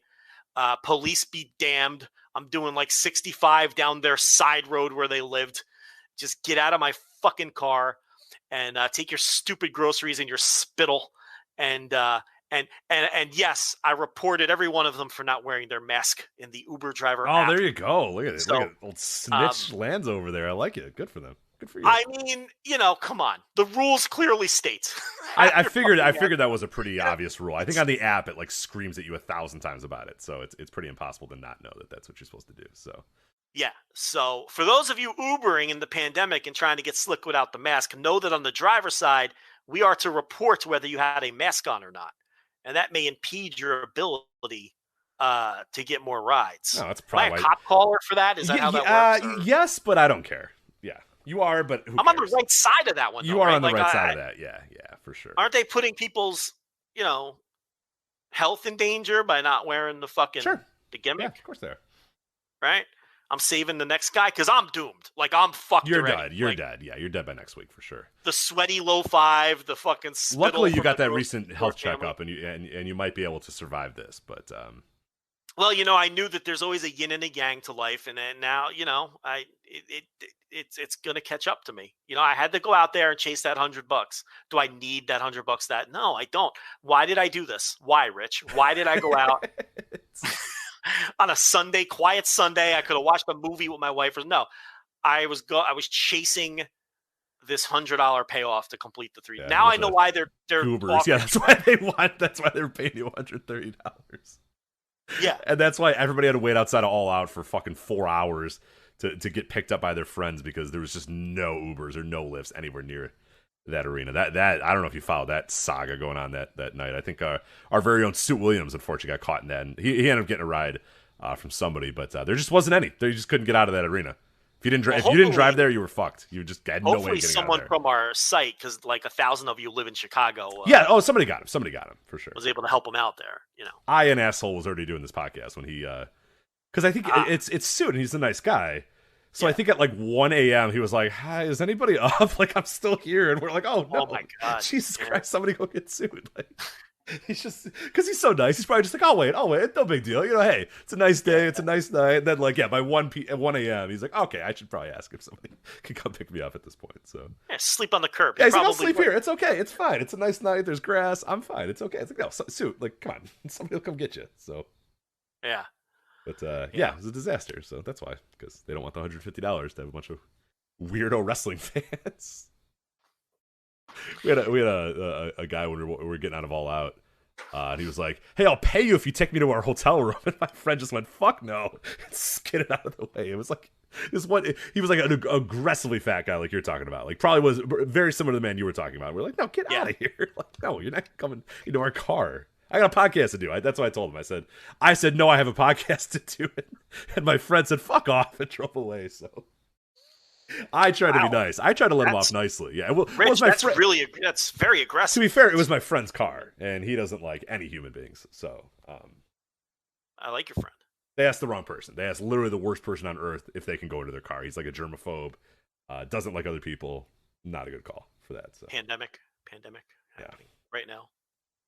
He was not into a random dude entering his car. And also the other thing, too, is like, hey, can you take me to our hotel? And he said, I'll pay you. Didn't say where the hotel was, though. Because that could change everything. That's true. Like, where's your fucking hotel? If I'm driving into the Loop, like, no, that's going to be like $500, man. That's a big-ass drive. Like the Loop. That's some Chicago talk. Oh, for sure. Yeah, sorry. I didn't. Yeah. The Loop. The Loop, yeah. Which is not where Hoffman Estates was, despite everybody getting into Brian Alvarez's mentions all weekends talking about food. Yeah. Yeah. Just the worst. Yeah, the guy was like an hour from anything. Yeah, yeah. They're like, just go get food from Chicago. And he's like, I'm in Hoffman Estates. Yeah. Go drive to here. And it's like, oh, that would take like 70 minutes to drive to the city from where I'm at. So no, at 3 a.m., I'm not driving into the city to get food. Yeah. Who the fuck hasn't eaten Domino's in the middle of the night? Like, why was that so abnormal? I don't understand I have no why idea, he got yeah. I like that he turned it into a bit. He had it all weekend. Yeah, he had it all weekend. He was eating the Dunkin' Donuts. Yeah, perfect. Yeah, You know, that's great stuff. Yeah. That was very clever. Capped it off by getting a Chicago hot dog, but then just putting ketchup on it, which was also just an incredible troll. So, oh, that's not what you do? No. I wouldn't put ketchup on a hot dog, period, because I'm not. Yeah, I'm not 10, 6. Yeah, I'm 6 years old. Like, if I must put if like, because I don't mind like the Chicago hot dog that has everything on it, but like normally I'm just like mustard. I just put like a good mustard on my hot dog, and that's enough for me. Yeah, you can't, because ketchup kind of stinks. So once you go through puberty, you can't put ketchup on a hot dog. No, you really can't put ketchup on anything unless you're dipping fries. I've really gotten to that point. I used to be a big ketchup guy, and I'm not eating. I don't eat it at all. Like I'll sometimes dip it in fries, but even that I've slowed down a lot as well. Yeah, you just realize you're like, I'm just eating salt. What am I doing? Like it's not even adding anything. Just a child's condiment. Yeah. It's just like, sure. It's not something an adult should be using. They sell by me. I don't know if they sell by you. It would trigger you. They have this ketchup mayo mix. I think Kraft has it now. Well, you lost me at mayo. Yeah, I was gonna say I don't think you're into that whatsoever. So no.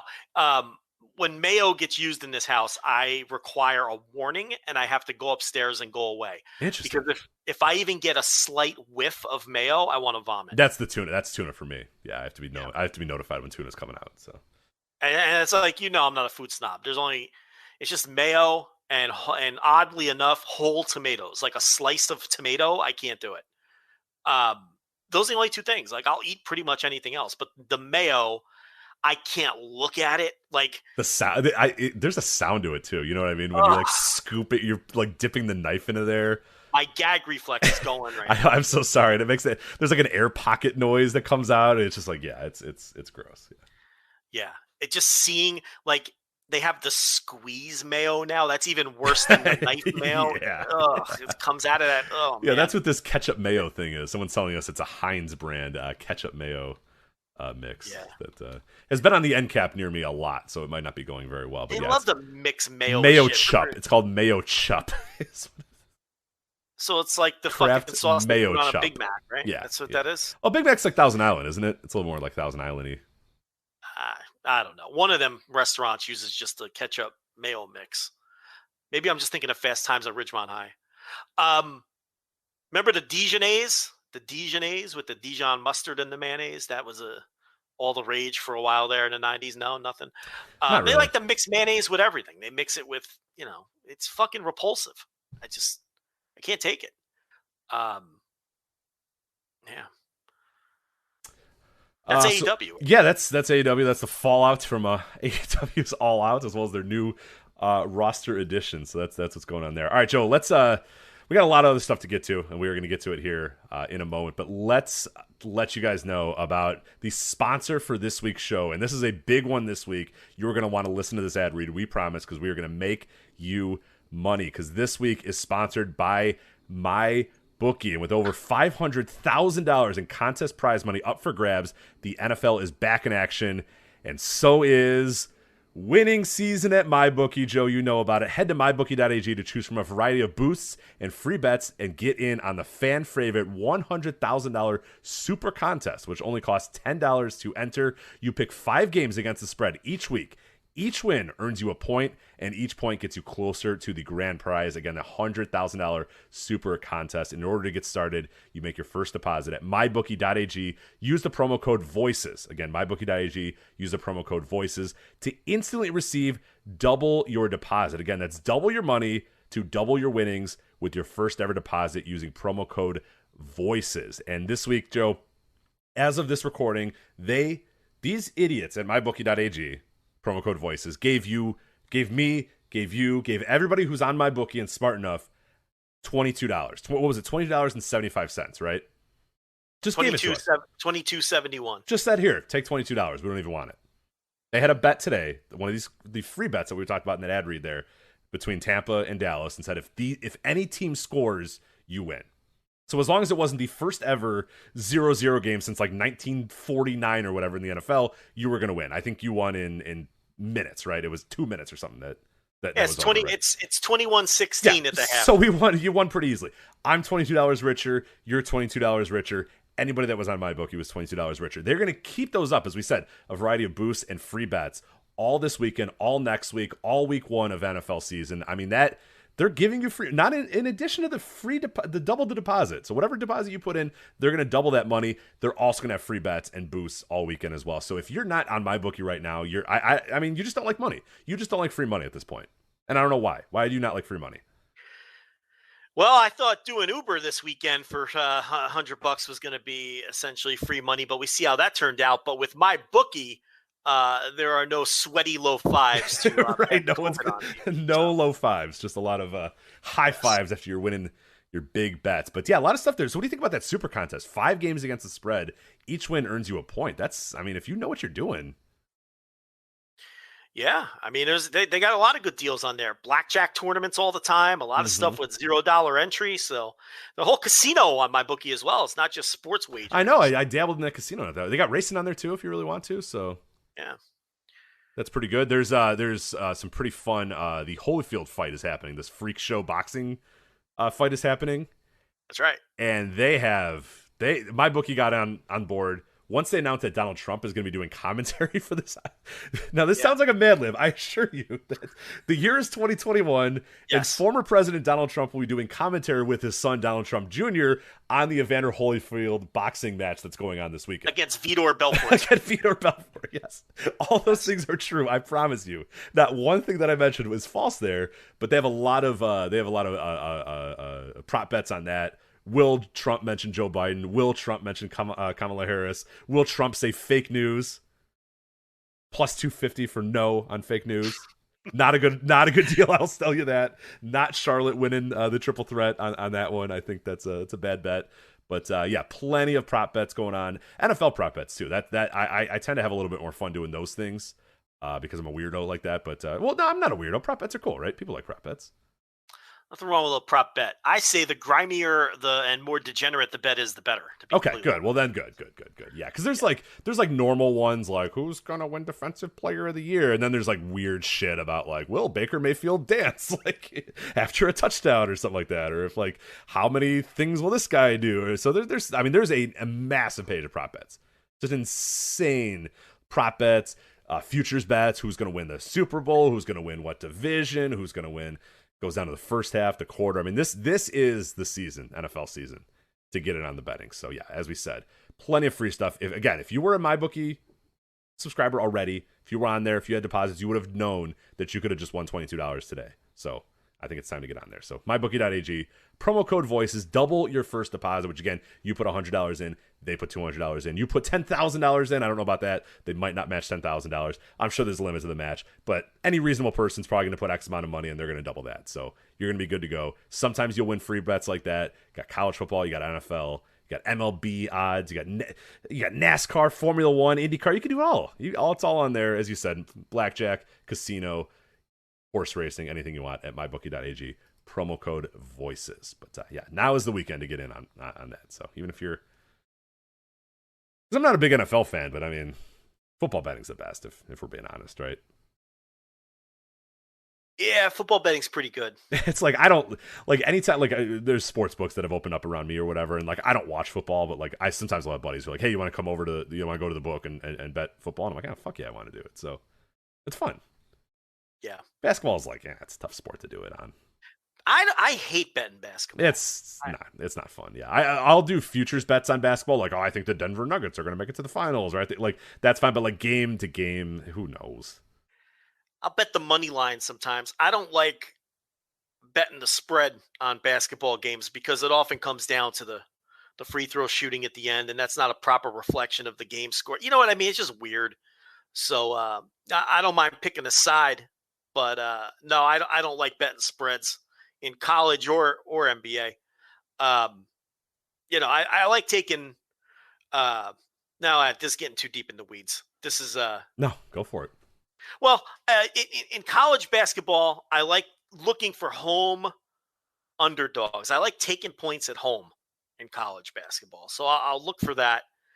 And in the NBA, my strategy used to be teams on the back end of a back-to-back road schedule. Those rare back-to-back road games, which I don't even know if the NBA schedules many of those anymore because the players hated them. Yeah, very few, very few. Yeah, they used to be more common in the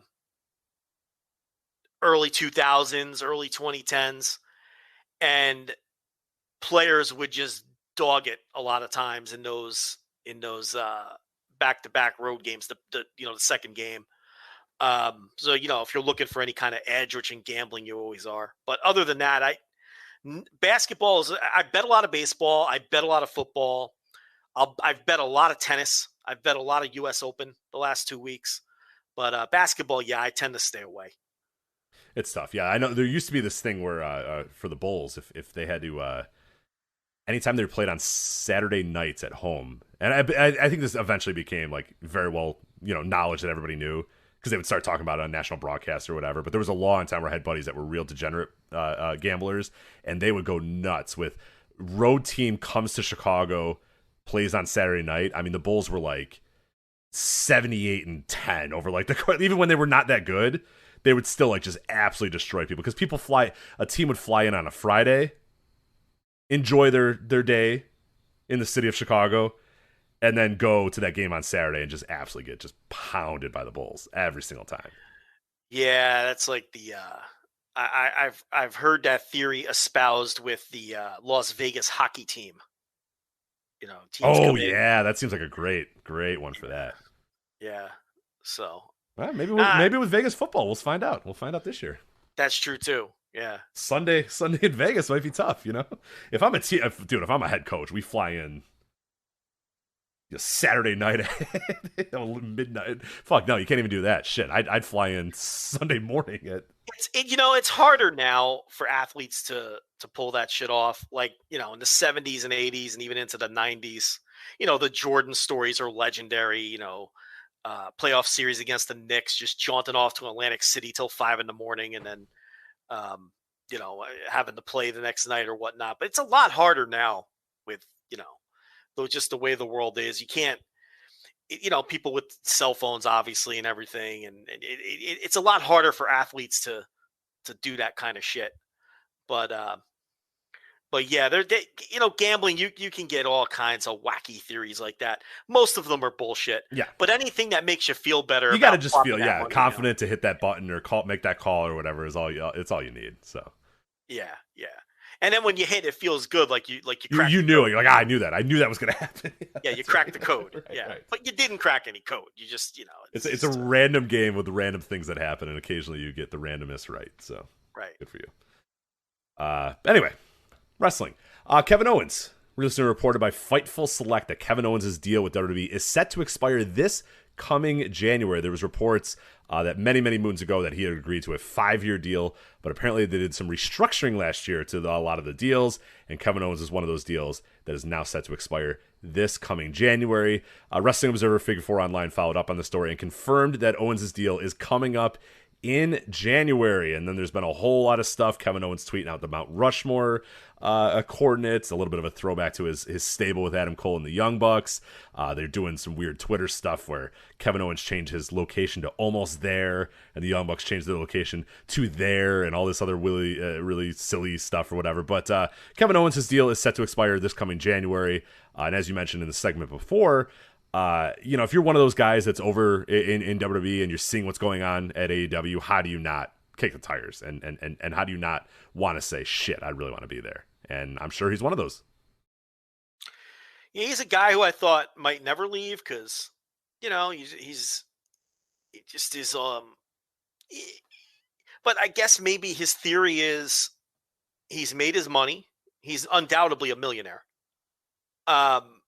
He's made his money. And He's got to be in his 40s by now, right? Or close to it. Is he 40, 41 years old at this point? Kevin Owens is. I was going to say, yeah, he's probably got to be at least late 30. He's 37, so actually he's a little younger than I thought he was. A little younger than I thought, too, but he's pushing 40. He's made his money. All his pals are there. They look like they're having the time of their life. They work once a week. He's going to make comparable money. That's the other thing that it's like it used to be, even if you didn't want to necessarily be in WWE because of creative reasons or whatever, it was the only place to make money. That's not the case anymore. You can make the same or even better money in AEW now. So when you factor all those things, it's, you know, it sure seems like he's going to be the next one to go. And, you know, these guys watch the pay-per-views, they watch the TV, they see the fun, vibrant environment. Then they go out on Raw and SmackDown with these dead crowds on these bad shows and they've got to cut these awful promos and nobody gets over and it's sterile and it's just plastic and sterile and all the problems we've talked about with the WWE presentation. And it's, you know, there's nothing organic about it. It's not fun for a performer unless I guess you're Seth Rollins, who seems to be the only person in that company who loves his job and loves where he is, and good for him, I guess, him and Ricochet. But it's like, I can see where a guy like Kevin Owens, who felt like someone who would be a lifer there, has had a change of heart. You know, why not go have fun with my pals, make similar money, if not the same money, work once a week? That gives him more time with his family, which he obviously values. Because he's a family guy to an annoying degree. Oh, yeah. Oh, for sure. You know, it's borderline annoying how much of a family guy he is. It's like, all right, we get it. We see your kids. You know, he's one of these guys who's always pulling the pictures out of the wallet. Like, all right, guy, I get it. You got kids and you love them. You know, he's one of those guys, you know, and it's, you know, and again, you know, you're getting older and, you know, maybe time to have some fun. So I totally understand it. Now, he signed a 5-year deal in 2018, but like you said, apparently there was some restructuring, which makes sense because they were throwing all this money at everybody to keep them from AEW. And then they changed course on that. You know, the Good Brothers were a great example. Gave them $1 million, 7-figure deals, those two guys. What was it, $1.5 million over X amount of years? Yeah, I think that was the joke. Yeah, the 1.5, yeah. And, you know, then they end up cutting those guys. And I guess now we know that there's been some restructuring of some other contracts, you know, behind closed doors to kind of get out from under over, because now the strategy is completely different. We're not going to overpay everybody to stick around. And in fact, we're not even all that concerned if people leave. In fact, we're cutting a lot of these people who have some perceived value just to get money off the books now because we're changing our talent strategy. So now, maybe that will reverse again when they see what a difference all of these people are making when they go over across the dial. Who knows? But yeah, it sure looks like with all of the hinting he's doing online and whatnot.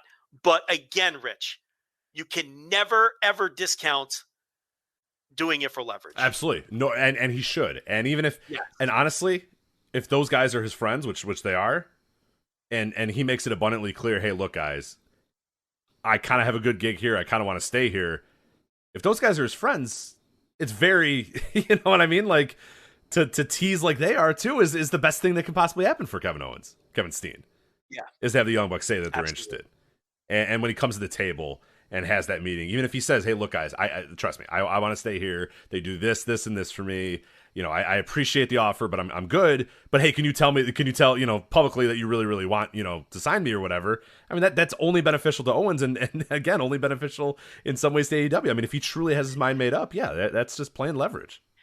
He doesn't even have to be in cahoots with Khan. He could just be in cahoots with his buddies. Right, yeah, just text him and say, hey, I'm saying. staying, but can you just throw something on Twitter? And I'll make a Mount Rushmore coordinate thing and get everybody all worried. I mean, remember Randy Orton, of all fucking people, who was never in 10 billion years going to leave, did a post where he's next to Tony Khan's office with his, you know, his finger and the dumb Randy Orton look on his face. And God, I forget what deal he signed, but it was just incredible. And you know, he said, well, you know, Vince, I was in Jacksonville last week, you know what I mean? Like, just like, the lip smacking. right. The lip smacking you add into that. Because you know he would, right? He's chewing his gum. He's not making eye contact. Vince McMahon, do you know where I was? You know, not that even. Repeating the name. That's such an Orton promo. Right. Yeah, he repeats the name. Yeah. Absolutely. Yeah, he's been cutting that promo for 20 years on TV. Yeah. Damian Priest. You think that you... I love it. It's the best. Yeah, he was going nowhere. But yeah, even he went on Twitter. He had to do it and point to it and get big money. You know what I mean? You got to do it. The risk you run, though, if you're Kevin Owens and working an angle with your pals to drive up your money is pissing the people off who want to resign you. And he's deleted some stuff off of Twitter and whatnot. But again, I'm just saying that you can't discount the leverage game, maybe he does feel like it's just a losing place to be now creatively. And if the money is available elsewhere and you could have fun, this is what I mean. I don't know how anyone in WWE watches that other show and doesn't think to themselves, it would be so much better for me to be there, and they have to hear from their friends all of the talk about, how great the backstage environment is. And, we heard Ruby Soho talk about that and how, did you see her post? Did you see her scrum? I did. Ruby Soho? Yeah, that's everybody should watch that one. Everybody should watch that one. I mean, if that doesn't tell you all you need to know, and it's like, she couldn't stop smiling. She even said herself, I've been smiling so much my face hurts. That was a quote out of her mouth. Just, and that was her first day in, and just the difference in the environment that she noted. And, and these people, they're all friends with the people in the other company. And, I'm sure they talk to them and tell them, my God, it's night and day. So you hear these things, you can make the same money. You could be with your pals. I mean, why not? I mean, at this point, if you asked me last week, I would have said no way he would ever leave. But now I'm convinced he's going. I think he's the next one. Yeah. So, and he'll be another huge get. And I'll be honest, he's one of the people, he'd be really high on my list of people I'd like to see in AEW that are currently working for WWE. Oh, yeah. There's somebody, there was a Q&A we had recently, and someone asked me, who are guys from WWE that you'd like to see go to AEW? And that list is shrinking a lot. I think, to me, honestly, at this point, Steen is one of them for sure. Kevin Steen. If Ricochet is still able, I think he's still able to do what he could do, right? He's not a total idiot at this point, right? Like he would have disgustingly incredible matches. I mean, Ricochet versus Phoenix. You know what I mean? Come on. Phoenix and Dante Martin and Andrade and Pac. And, you go right down the line. He'd have just stupid great matches with those guys. The Bucks. I mean, so yeah. But the list is getting smaller of guys because, I'm at a point now where the AEW roster, I like it a lot. I think it's a very good roster at this point. I'm starting to get there's some guys here and there. There's a few dudes, but yeah, Owens or Steen or whatever is very, very near the top of that list. I don't know. I think a lot of people would get a badly needed fresh coat of paint. And I will disagree. I think I think I have a pretty long list of people I'd like to see over there. The fact of the matter is, anyone I enjoy watching wrestle, I'd rather see it. At its core, I agree. Yeah, when you put it at that level, Cedric Alexander, Cesaro, Chad Gable, Dakota Kai, if we're talking like anybody that's a competent pro wrestler, I would probably much rather see them there. Yes. Yeah, there's nothing anyone can do in WWE that I enjoy. I mean, the company is just completely non-entertaining to me. So anyone I enjoy watching wrestle, I'd rather see in AEW because, they're going to get an opportunity to perform in a way that they're not getting where they currently are. So, there's people I wouldn't want to see there, but I think that Tony Khan's list would probably be the same as ours. It might be pretty similar. Yeah. Yeah. You know what I mean? So it's like, you wouldn't have to worry about, some of the homegrowns and people like that. And it's like, it's whatever, or at this point, You know, like Seth Rollins is just such a geek at this point. Like I'm done with Seth. Yeah, I don't need. You know what I mean? Like I don't have any interest in watching him in any company. You know, I'd be. You know what? You know, in a perverse way, I'd like to see Edge, only because I'd like to see if Edge could move business in AEW. And that would be really rubbing the dog's nose in the shit, wouldn't it? It's like, oh, wait, Edge, hold on. Now he's moving business. Now he's got ratings up. Yeah. And he pops a big number, you know, because it's become a meme how poor he is at that. I mean, he has the opposite effect. But what I don't want to see is Edge's over dramatic fucking high school theater promos and shit like that. And I think, you know, Edge just has bad habits I never thought he had before. Like just. He came back and all of a sudden he wants to be like master thespian. And it's just, he's one of my least favorite people in that he's the company, worst. Yeah. He's immediate go away heat for me at this point. Yeah. His promo, like every feud is just the most dramatic, life altering fucking feud. Like everything is life or death. And it's like, turn it down. Baby, go to this place that I don't want to go. You've gone there like 10 times, dude. Yeah, turn it down a notch. Like if everything is this big, nothing's big, you know? But yeah, it's Kevin Owens won't be the last to be rumored. There's some people just lying low beneath the surface, ready to go.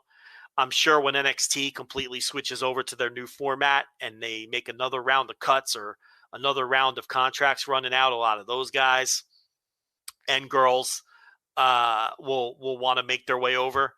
At some point you're going to hit budgets. You really can't sign everyone, but when someone like Kevin Owens becomes available, you'll make room. You'll make room for Kevin Owens. Yeah.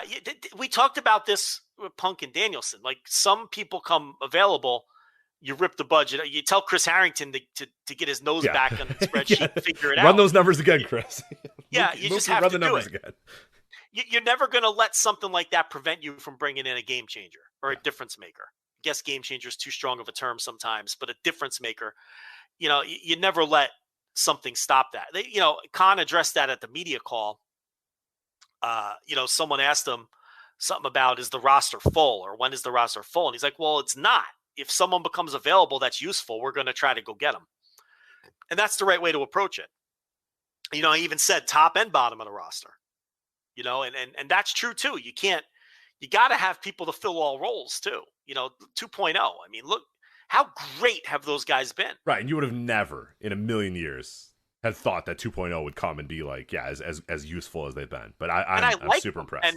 And I liked them and I didn't think they'd be that incredible, and it's so you got to keep your eyes open, the top and the bottom. And these are all things that Khan said at the presser too. So, Owens won't be the last person we talk about like this on this show. No doubt about it. Especially if they're serious about their new talent strategy and creating it from within. They signed Gable Stevenson, which, honestly, we don't even have that on the run sheet. And it is a big story that WWE signed him. But the fact of the matter is, and I'm sure you feel similar to me, I can't be excited about that. Even if he is a blue chip prospect who can't miss, and I've heard some people talk about his lack of charisma, that's not fair to judge a guy who walked out in front of a crowd for 30 seconds for the first time in his life and say that he lacks charisma. Now I get he doesn't have, some of his real life interviews and stuff. He doesn't look like a guy who might be particularly charismatic in a promo environment. But can we let the guy get trained first? Yeah, let's not. He doesn't have any charisma. Yeah, the cast has not died yet. We got some time here, so. Kurt Angle wasn't exactly the most charismatic guy early on either, and he ended up being extremely charismatic in his career for the easy comp. But he was a prodigy, bell to bell instantly. But my point here is, I can't be excited about WWE signing him because I can't be excited about WWE signing anyone because I know what it's going to look like when the guy gets called, and it's just shit. I mean, both shows are shit. All three, if you want to throw NXT in there. So why would I be excited about anyone? Right, he's a can't miss, but we've had like 30 can't misses get fucked up over the last decade. So it's Even if he is, they're not going to do anything with him that I'm interested in. Yeah. What's he going to be in a? Is he going to be in an odd couple tag team? Is he going to, he's going to do one of the 6 storylines that they have? Right. He's going to beat up. He's going to break someone's car. He's going to be in an odd couple tag team. He's going to He's going to lose in 6 seconds because they're telling a story. How can I be excited about that? It's like when they sign Ben Carter or when they sign, a free agent. I'm never excited. I'm disappointed because I'm like, all right, well, that's it for Ben Carter. All my excitement for him is gone because he's there. So, no, I'm not excited about Stevenson signing. And they're doing this now where they're going after the college athletes.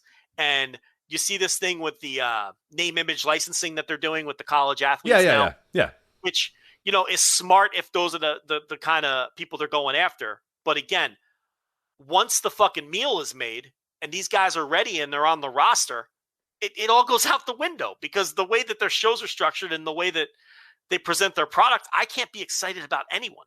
But good for them, because if not, this is just making life easier for AEW. If they're not going to compete for the same talent anymore. So at least, now look, I think people are under this false impression that they're never going to sign indie wrestlers again. I don't think that's true. They're still going to go after the occasional indie wrestler or free agent wrestler if they think they have value. I don't think this is like a zero-sum thing where it's just, but there's a clear shift.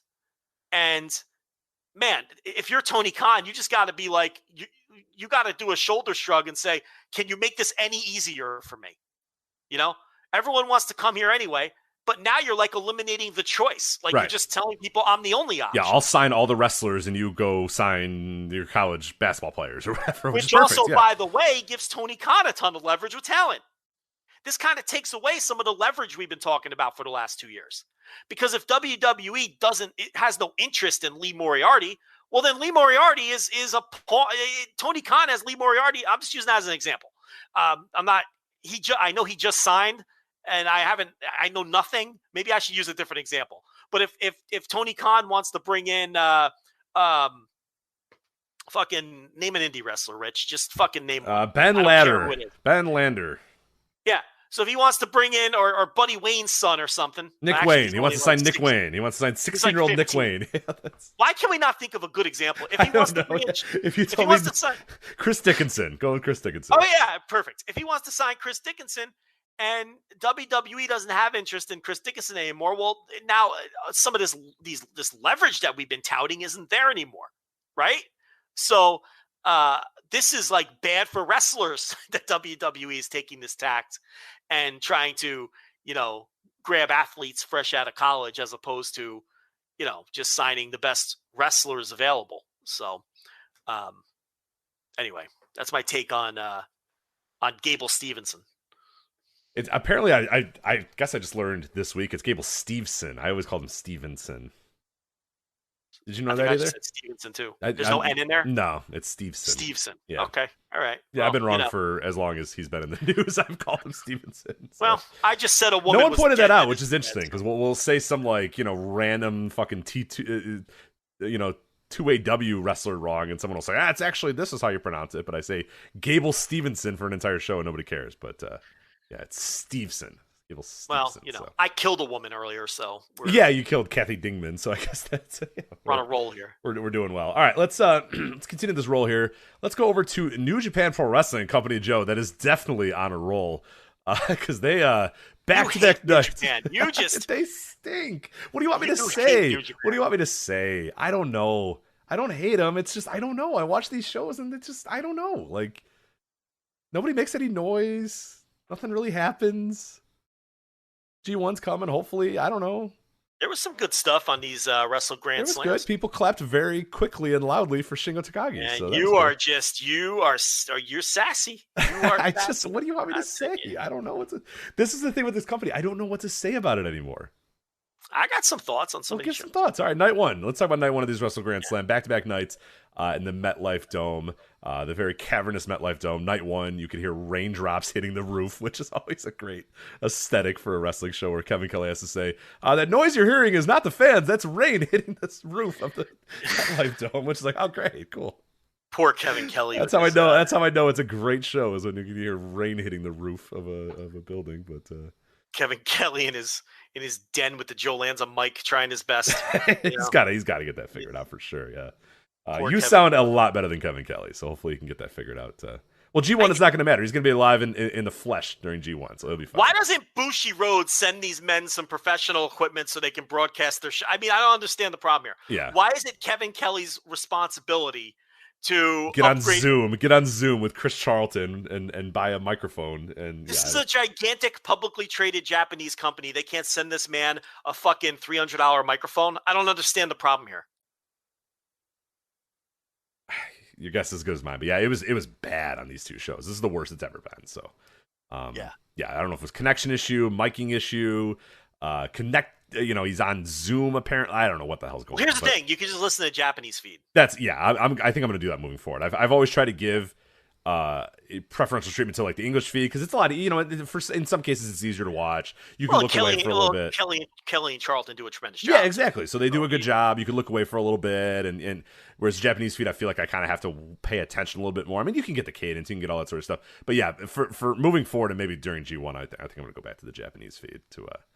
I've heard people say that even the shows sound a little like you get a little bit more into the shows with the Japanese feed than you do from a guy on a microphone thousands of miles away trying to. I don't buy. I'm a sound down guy. I am firmly a sound down guy. I put the sound down to like 3 or 4 on my TV where you could just barely hear it, and your brain replaces the pops. I know it sounds crazy, but it's how I generally do it. Now the problem with these shows is these buildings were so fucking empty. I mean, there were like 2,000 people in a fucking dome for these shows. It just looked dire. Yeah, like usually they can pull off the Tokyo Dome thing where maybe it's a little darker in the background or whatever. This one was just like guys would come out and it was just like 90% of this arena was empty. It was all lit, and then there was just like a couple, like 1,000 people sitting in chairs around the ring. It looked really bad. Not a good aesthetic. I get it. Before people get, I understand what they're doing. I understand. I know the business aspect of it. I'm just analyzing it. We agree with it. Yes, I agree. They should run domes every single night if they could do it. You know what I mean? Well, here's the thing. Not if they're going to sell 2,000 tickets. Yeah, that I don't know. Yeah, depending on what they got the dome for. But that's I don't know. That's it was one thing where they're doing the max and it's 5,000 and it's like, okay, where else are you going to sell 5,000 tickets? Right? It makes sense. But I think, and maybe someone in the chat could help, I think the situation here was this is a particularly bad COVID, what do they call their states? Prefectures or some shit? Yeah. Or something like, there was something additional with this on top of the usual COVID problems. So, but yeah, the aesthetic was really bad on these shows. And it makes it a challenge. I'm not as critical as Rich is. Rich is just completely checked out, and I get it. I understand. But there was some stuff that I really enjoyed on these shows. So I'm going to start with the or do you want me to run down the entire card, or how do you want to do this thing? Go back to front, or start night one with match one. Let's do that. So did you watch the pre-show Stardom? I did. You did? Oh yeah. What'd you think of that one? This was Momo Watanabe, who I constantly hear about on Twitter. Momo this, Momo that. Mm-hmm. And Saya Kamatani, yep. And they beat Lady C and Maika. I have to say that Kelly really did his homework here, so good job out of him. Always does his homework. But the commentators did their homework on this, and they filled the listener, like someone like me who doesn't watch Stardom. No, I know nothing about any of these people.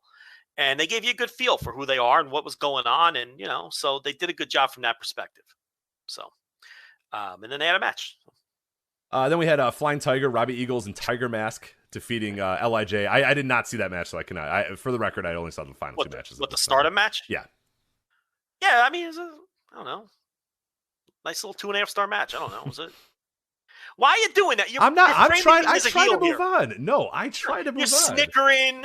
You're trying to make me the heel because you know how the Joshi fans are. No. Yeah. This is what you're doing. I'm hip to your game. What do you want me to say? It was a nice little match. I don't even. I tried to move on. I'm talking Flying Tiger, man. I don't even think the Stardom fans thought it was anything special. Yeah, that's what I saw. I think a lot of people agree that it wasn't that big of a deal. So, Flying Tiger, Robbie Eagles, and Tiger Mask defeating Bushi and Hiromu. Listen, am I seeking out Momo tapes? I'm not. But I'm just saying, it was fine. No. What was the next match? Flying Tiger versus Bushi and Hiromu Takahashi. Yeah, so Robbie Eagles and Hiromu were obviously wrestling the next night. So that was a setup for this, and Eagles came out on top here.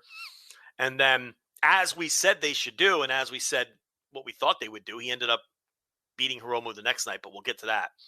But, yeah, nice little tag. I mean, they all work hard. Robbie Eagles always works hard. Tiger Mask, for an old guy, he doesn't have to work hard, but he does. And you're never going to get a half effort from Hiromu or Bushi. So, yeah, it was a nice little undercard tag. Now, see, I said both of these matches were nice little undercard tags, but you watch what we get shit for. right. And I gave them both the same review. You're going to start getting the match recommendations. Yeah, the links and you'll get that stuff. So anyway, the New Japan match was a little better. Then we went to the Roppongi 3K grudge match that we've all been waiting a month for. Sho defeating Yo by referee's decision, and then what we all wanted, Sho has joined the Bullet Club. He's got purple hair now, and he is in the new sub. Also, a thing we needed, a sub unit to the Bullet Club. The House of Torture, Joe. House of Torture. Tell me about the House of Torture. Sounds like a place in Houston. I used to take my ex when we were getting crazy on Saturday nights. It is Yujiro Takahashi, Evil, Dick Togo, and Sho. So we did have a big write-up behind the paywall. All the backstory on how the House of Torture came to be. So you can get details there, $5 tier. But in the Cliff Notes version, this was Dick Togo's idea, and it's a way to continue to push Evil as a top-line main eventer. So that's not going to stop. And the idea is if Evil has his own sub-faction of dudes, it makes him come across like a bigger star. And obviously the long term, which anyone can figure out, would be the Evil Jay White feud that they've been teasing, but the pandemic has been getting in the way of. This is an easy way to get to that when they decide to pull the trigger on that. So that will probably be the big Jay White face turn. I mean, because Evil's not going babyface. So you could look at it from that perspective if you find this annoying, and it is going to be a cheating sub-stable, heavy, perhaps the heaviest cheating we've seen is what we're going to get out of this. The directive is nonstop heat from everybody in the group. And in fact, they have a direct directive to not focus on in-ring work and totally focus on heat and storytelling, this group. And they're going to establish it during the G1 tour. Rich, if you remember when Jay White had that dreadful G1 where it was all interference, and Bad Luck Fale had that G1 where he was establishing. They like to hammer things home sometimes on the G1 tours because they know it has the most eyes. This is going to be one of those things. So torture device, House of Torture, yes, is going to a heavy accompaniment of Evil at ringside. And I'm wondering, because they like to keep the crews limited on the tours, if that might curtail this at least a little bit. If they don't want a lot of extra people in the bill, we'll have to see.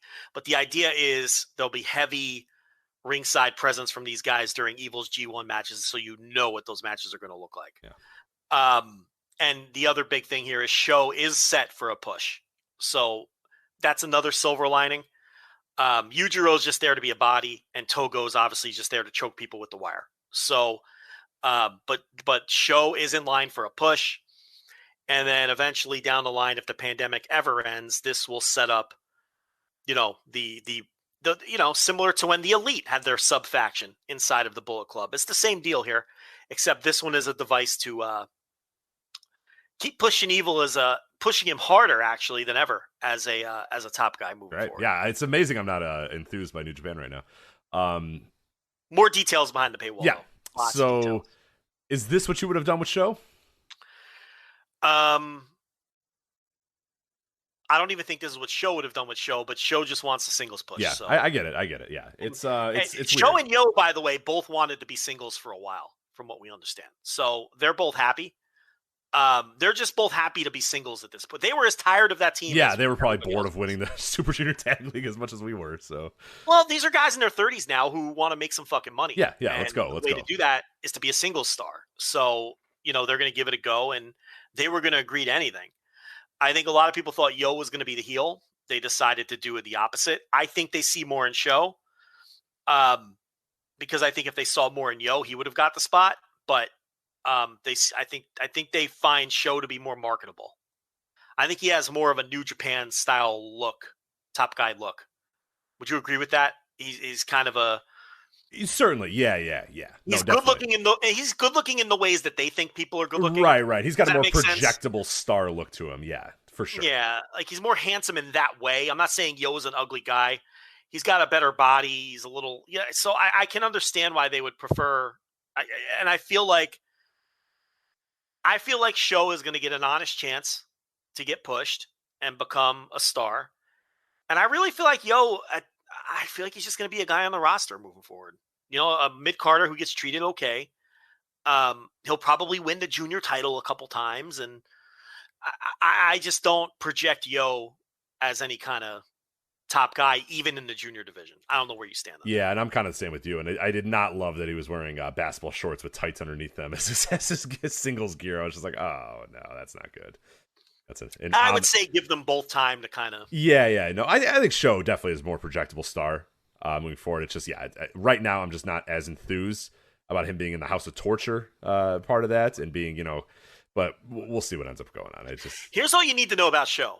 They kind of let him go 50-50 with Shingo in a feud. Yeah, right. They obviously think highly of him, for sure. Yeah, I mean, they didn't do that with Yo. Yo didn't have a feud with Will Ospreay, and you know what I mean? Like they did that with Show, and they let him be competitive with a guy who is now their world champion. So this will be a vehicle to push him. But here's the thing.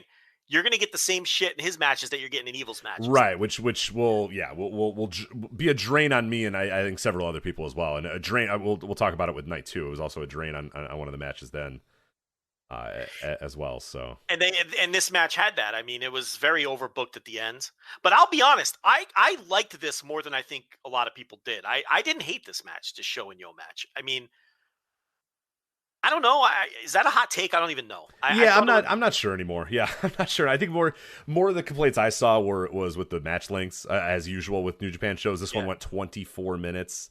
The next match that we're going to talk about here, King of Pro Wrestling title I Quit match, Toru Yano, Chase Owens, 28 minutes and 3 seconds. You want the hottest take of all? Yeah, I did not watch this thing, so I didn't hate it. Everyone else on earth hated it. Now, don't get me wrong. I didn't like it. Let me be clear. But this, to me, felt like every plunder match I see in every company during the pandemic. I don't see why this particular match is getting the level of vitriol that it's getting when this wasn't any different than your standard WWE 25-minute plunder match that they do with ladders and tables. And again, I didn't like it. I'm not endorsing the match. I'm not saying, hey, Rich, go watch Chase Owens and Yano. Don't worry, I wouldn't do it anyway. But continue to sell. But all I'm saying is everyone's acting like this was the worst thing they've ever seen. And I don't agree with that. I thought it was fine. I thought it was a 2.5-star match. So and I think that qualifies as a hot take for this thing. By the way people talk. Yeah, I think it's gotten like some dreadful ratings I've seen on other places. So yeah, calling it okay or acceptable is a pretty hot take. So yeah, and Yano wins with the hand. He handcuffed him and then threatened to stab his eye out with it. That was a pretty nasty finish, honestly. He threatened to fucking rip his eye out with the scissors, and Owens was like, "No, fuck that, I quit." That's in a perverse way, that's that's I don't even want to say it. I was gonna say it's like it's like the Tully Blanchard I quit finish with the fucking table leg. I mean, it's kind of similar, except it was with a pair of scissors. But it's Chase Owens and Yano, and no one cares about them. That's the difference. So Yano gets cared about Magnum and Tully. Yeah, the crowd a little hotter for Magnum and Tully, but King of Pro Wrestling title moves on or moves to back to Toru Yano here, defeating Chase Owens. Okay, now I watched the last two matches here, so I can jump in. Jeff Cobb versus Okada. Jeff Cobb defeats Okada in 27 minutes and 41 seconds. I thought this was really, really good. Really good back and forth action with these two guys. Okada looked, I think, the healthiest he's looked in a long time. And Cobb, man, that dude is he's got it. He's just figured it out. He knows how to be the wrestler that we've all kind of thought he could be. We all wondered what Cobb was and what Cobb could be and what the best version of a Jeff Cobb was. And he's there right now, man. And I cannot wait to see him throughout this G1 as well, because he's got it. He understands his character. He understands his power. He understands how to wrestle. And it's enjoyable wrestling with him right now.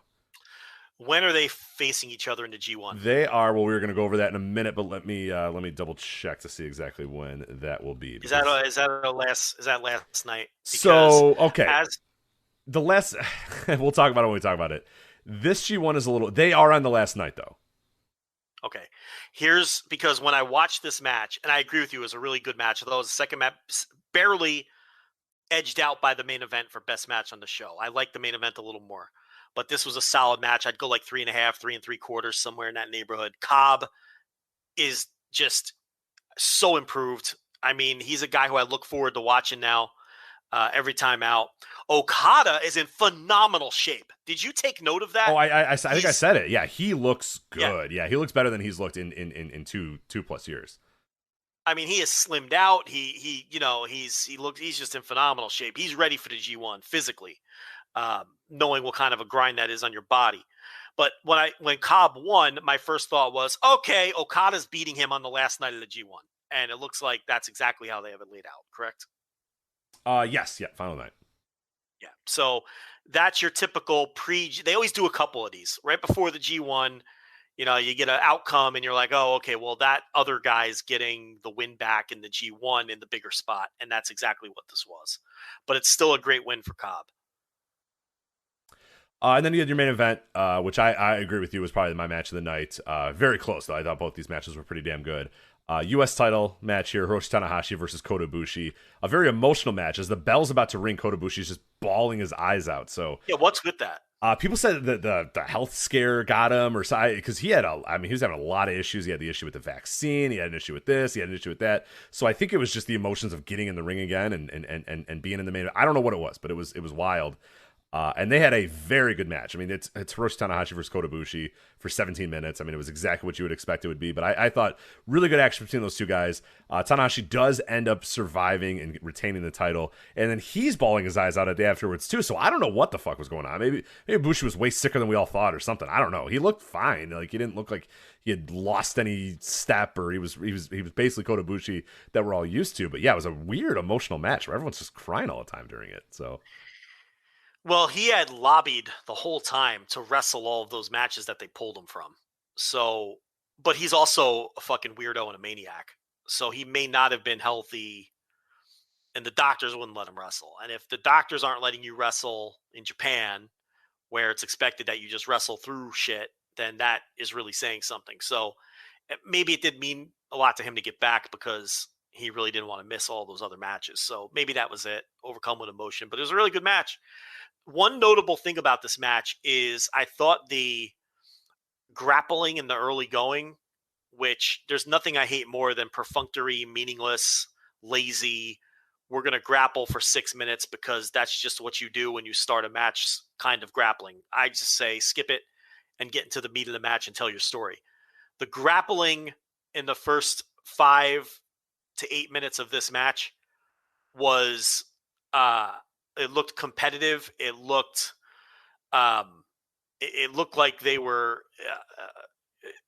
it looked like it was grappling where they really looked like they were wrestling each other as opposed to handing each other limbs and just right. There was always a struggle the entire time. It's always a guy's always trying to get out of it, get to the ropes, figure it. Yeah, there's always a push and a pull. which is nice versus the I'm laying you it in and the other guy's just kind of laying on the mat for a little bit until it's his time to get up and try to get out of it. Yeah, no, I'm right with you on that. So I thought the entire 17-minute match from bell to bell. And how about a 17-minute main event? Fuck, man. More of these, please. I loved it. Yeah. So, I went 4 stars flat. Even with the atmosphere issues, I don't think it's as good as something they can do in, say, a G1. But, I don't think they were really going for that. I mean, guys really stepping up in the G1 and try to have classic matches. But this was worthy of the main event slot, and I thought it was a really, really solid match, a very good match. Yeah, unfortunately, it's one of those that you wish so badly there was crowds again, because like there was a few spots where like I think there was one where he did like some sort of, like, it was like a dragon or a dragon suplex or something like that out of it, then a one count kick out or whatever, and it was like, fuck, man, this is like. It was just like awesome stuff, you know what I mean? It's just you're just like, man, like, God, I wish crowds were back again in Japan. But despite all that, it's still pretty solid. Still pretty solid stuff here. So night 2, I only saw the main event, so I'll run you through everything else on night 2. Did you watched everything from night 2, right? So you saw the Stardom opener through everything. Yeah. Okay. What was this one? So it was Momo Watanabe and Kamatani again, but it's Julia and Siri were in the opener here. So what'd you think of Julia and Siri? Yeah, and the Momo and Kamatani team lost this time. Yes, correct. Yeah, I mean, it was fine. United Empire, Great Okan and Jeff Cobb defeat Okada and Tomohiro Ishii. Yeah, again, Cobb is just getting too much of the upper hand on Okada here. You know what I mean? So it's like they're really telegraphing that, but that's kind of was the story of this one. I have no notes on the work or the match itself. It was exactly what it looks like on paper. A good solid tag team match between 4 guys that I like watching. Yeah, all guys kind of setting up future matchups, most likely for the G1 and stuff. So then we'll move on to our next match here. Junior tag team titles. It was El Desperado and Yoshinobu Kanemaru defeating El Phantasmo and Taiji Ishimori to win the junior heavyweight tag team titles. This, I believe, is their 4th time as champions. Plenty for these guys. They've had long reigns, they've had short reigns.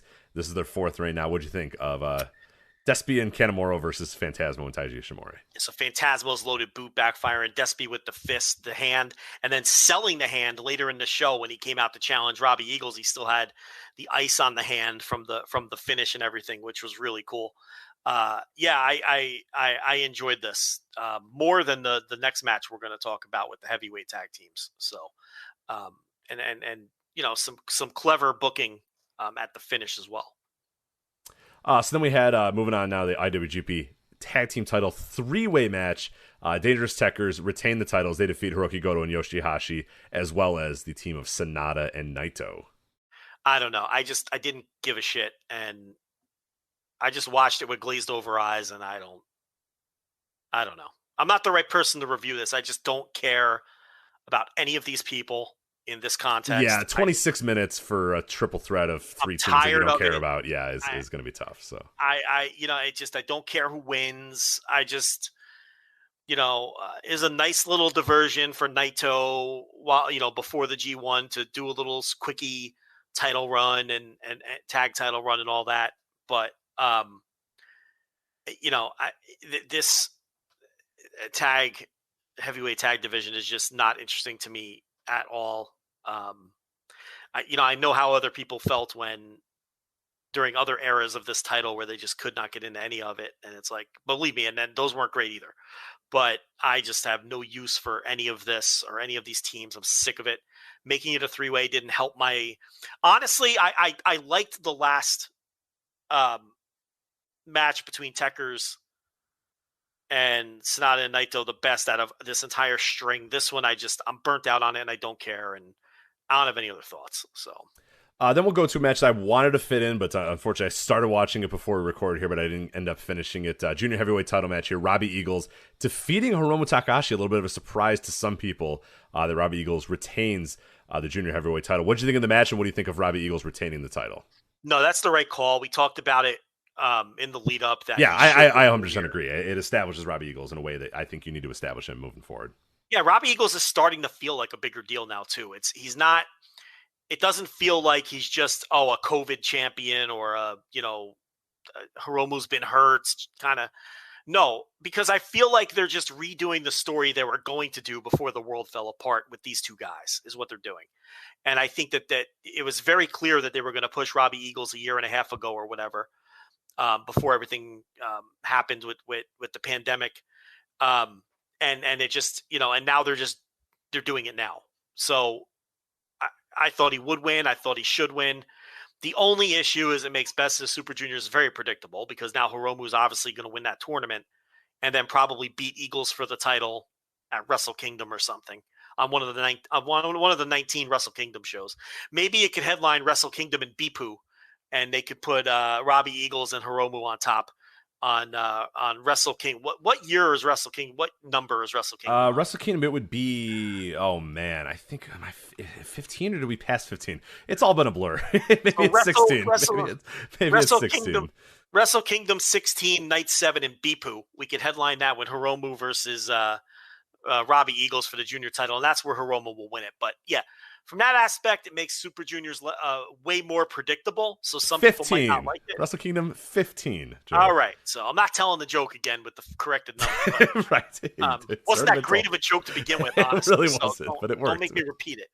But yeah, so it makes Best of Super Junior predictable. No, it is going to be 16. I'm sorry, 15 was this year. Oh, for God's sake. It will be 16. Original joke works. Got to get a new producer in here. So which Rich would agree to in an instant. Yes, great idea. but yeah, no, really good match though. I think neck and neck with Tanahashi and Ibushi for the best match on these two shows. So, yeah, I thought the match kicked ass. I think Robbie Eagles is an excellent worker. Tried to tell people when I was watching his Australian stuff that this guy was going to work out in New Japan, and he was right up their alley. He always works with such a great sense of psychology. He always tells a story in his match. Oh, for every sure. time. Yeah, that is one thing I really love about Robbie Eagles is nothing is worthless in his matches. There's all a purpose and a reason to everything that he does. And he's not a spotty guy. You know what I mean? He's not a spot dude. He's just a pro wrestler. He's a wrestler's wrestler. He just wrestles he's a pro matches. Wrestler. Yeah, he wrestles matches. You know? He's a pro wrestler who can do spots, is what he is. Yeah. That's what he is. He's not a guy doing spots. Right. You nailed that's the perfect description. And obviously a lot of stuff. His matches are often built around it because of the Ron Miller special, built around the legs and whatnot. And this is another guy who you knew they liked right off the bat, because his first night in Corkin Hall, he tapped out Jushin Thunder Liger. That's all you need to know. It's like things are obvious in New Japan, and sometimes you just miss them sometimes. We didn't. We talked about it from the beginning. Oh, that's a huge thing. This is a guy, they're making a statement with that. And, now it's, the pandemic got in the way and derailed his push a little bit by a year or more. But here it is. And I'm sure he'll have an excellent Super Juniors, and he'll probably lose his title to Hiromu and Bipu. So there you go. And then we had our main event of night 2 of the Wrestle Grand Slam. It was Shingo Takagi defeating Evil to retain the World Heavyweight Championship. This show was a mess. There was parts of this match that I loved, and there were parts of this match that I absolutely fucking despised. And the last 15 minutes was about the part I fucking despised. There was a point in this match where I'm like, you know what? This isn't too bad. Evil's in there. He's working some good stuff with Shingo. This isn't too bad. We get a few interference spots. Red Shoes kicks the guys out, and I go, all right, let's go. We're going to have our match now. Let's do it. And then, Joe, they just all came back. Yeah. And then they all interfered. They all ran in. We got the garrote wire. This is after they got kicked out, by the way. They all ran in. They all got garrote wires. Then LIJ came down to even the odds. And then there's a bunch of brawls, and then the guys are fighting all over the place, and somewhere along the line, Shingo Takagi hits the Made in Japan and wins the title, or retains his title. A lot of it wasn't good. A lot of internal politics involved in this match too. As we noted in the write-up that we referenced earlier, Togo lobbied for Evil to win the title here to establish House of Torture as a top-line group.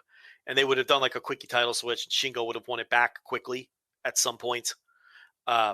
I don't know when. I mean, There's not much time. Yeah, that's why good idea to not let him have a quickie title because there's not a whole lot of times to change the title.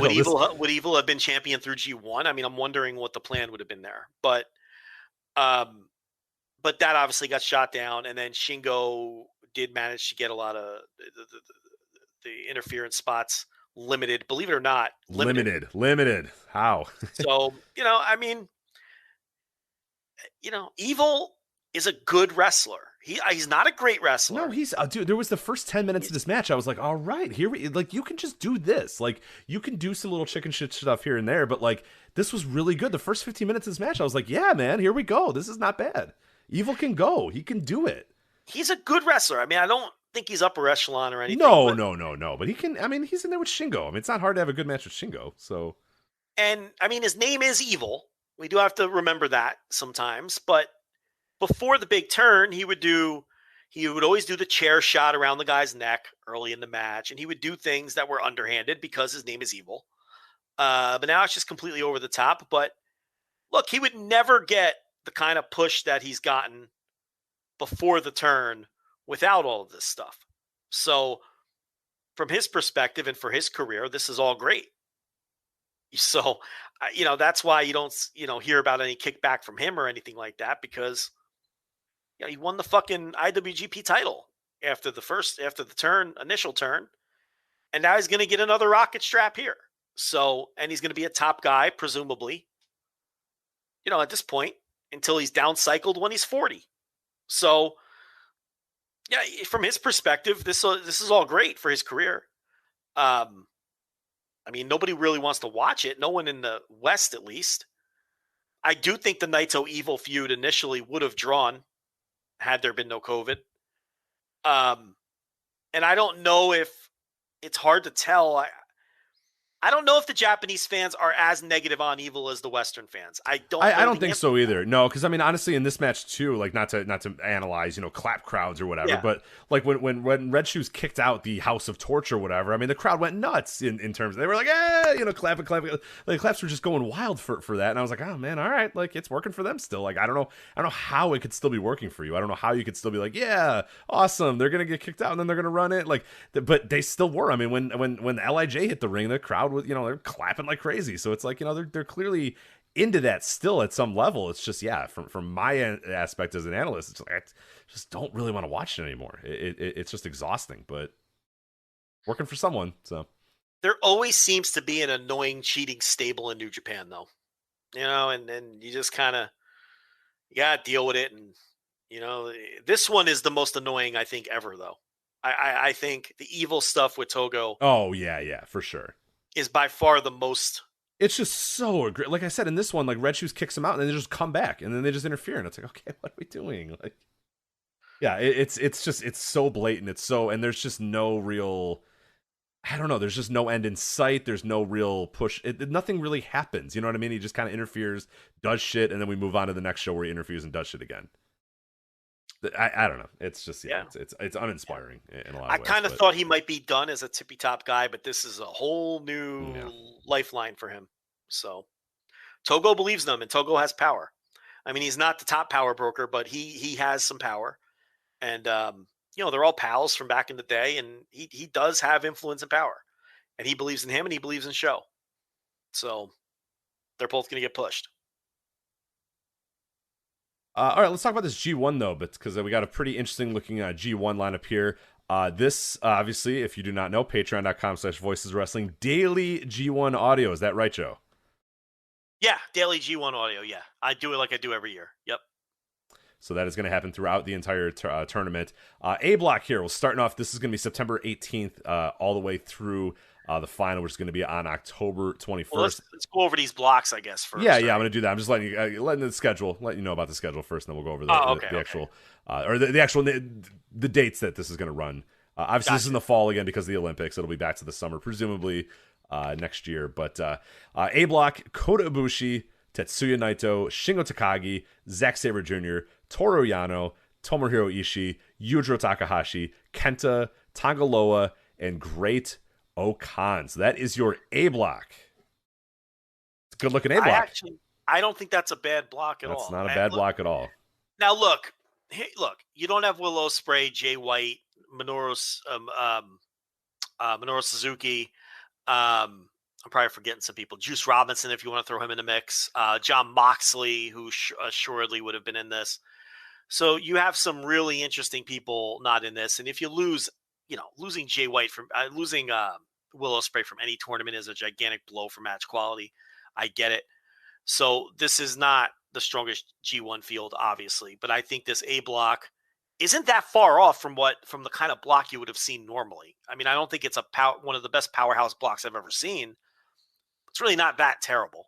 So I actually think it's a pretty decent block, honestly. No, I like it a lot. I think there's a lot of good potential in that. We'll talk about some of the matches moving forward, but yeah, the A block to me really good. Sort of top heavy and kind of middle heavy as well. The lower end is pretty rough. There's going to be a Yujiro versus Tangaloa match, and there's going to be Tangaloa versus Great Okan. But there's enough stuff in there that I like. I think most matches on the A block, with the exception of the Yano matches, the Yujiro matches, and the Tangaloa matches, I'm at least pretty interested in.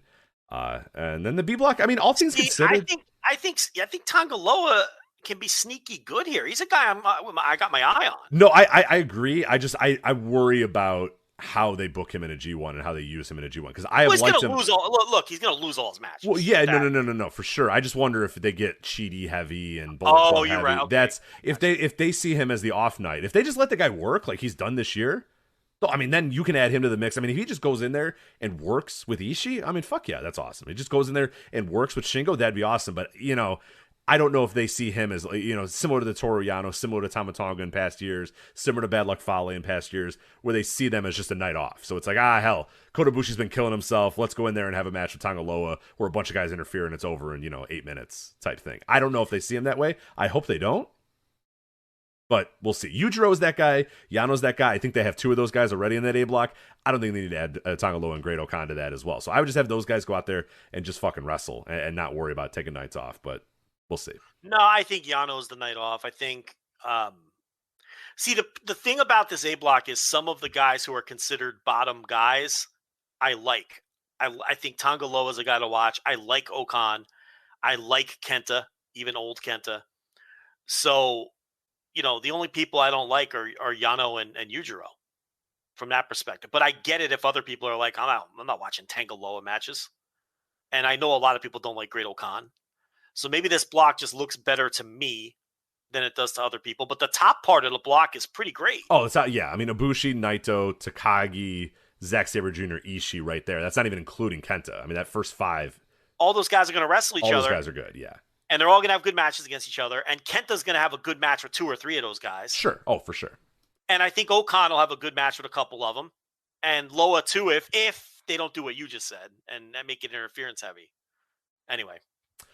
B block, a little dicier here, but there's some stuff to enjoy. You got Sonata, Taichi, Yoshihashi, Hiroki Goto, Jeff Cobb, Evil, Tama Tonga, Chase Owens, Okada, and Hiroshi Tanahashi is your B block. So, I mean, there's Okada and Tanahashi. That's cool. We're getting that on September 19th.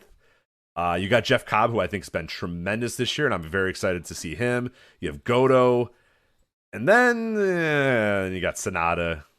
And I'm not really interested in a Sonata G1. I'm not really interested in a Taichi G1. I'm not really interested in a Yoshihashi G1. I'm definitely not interested in Evil G1.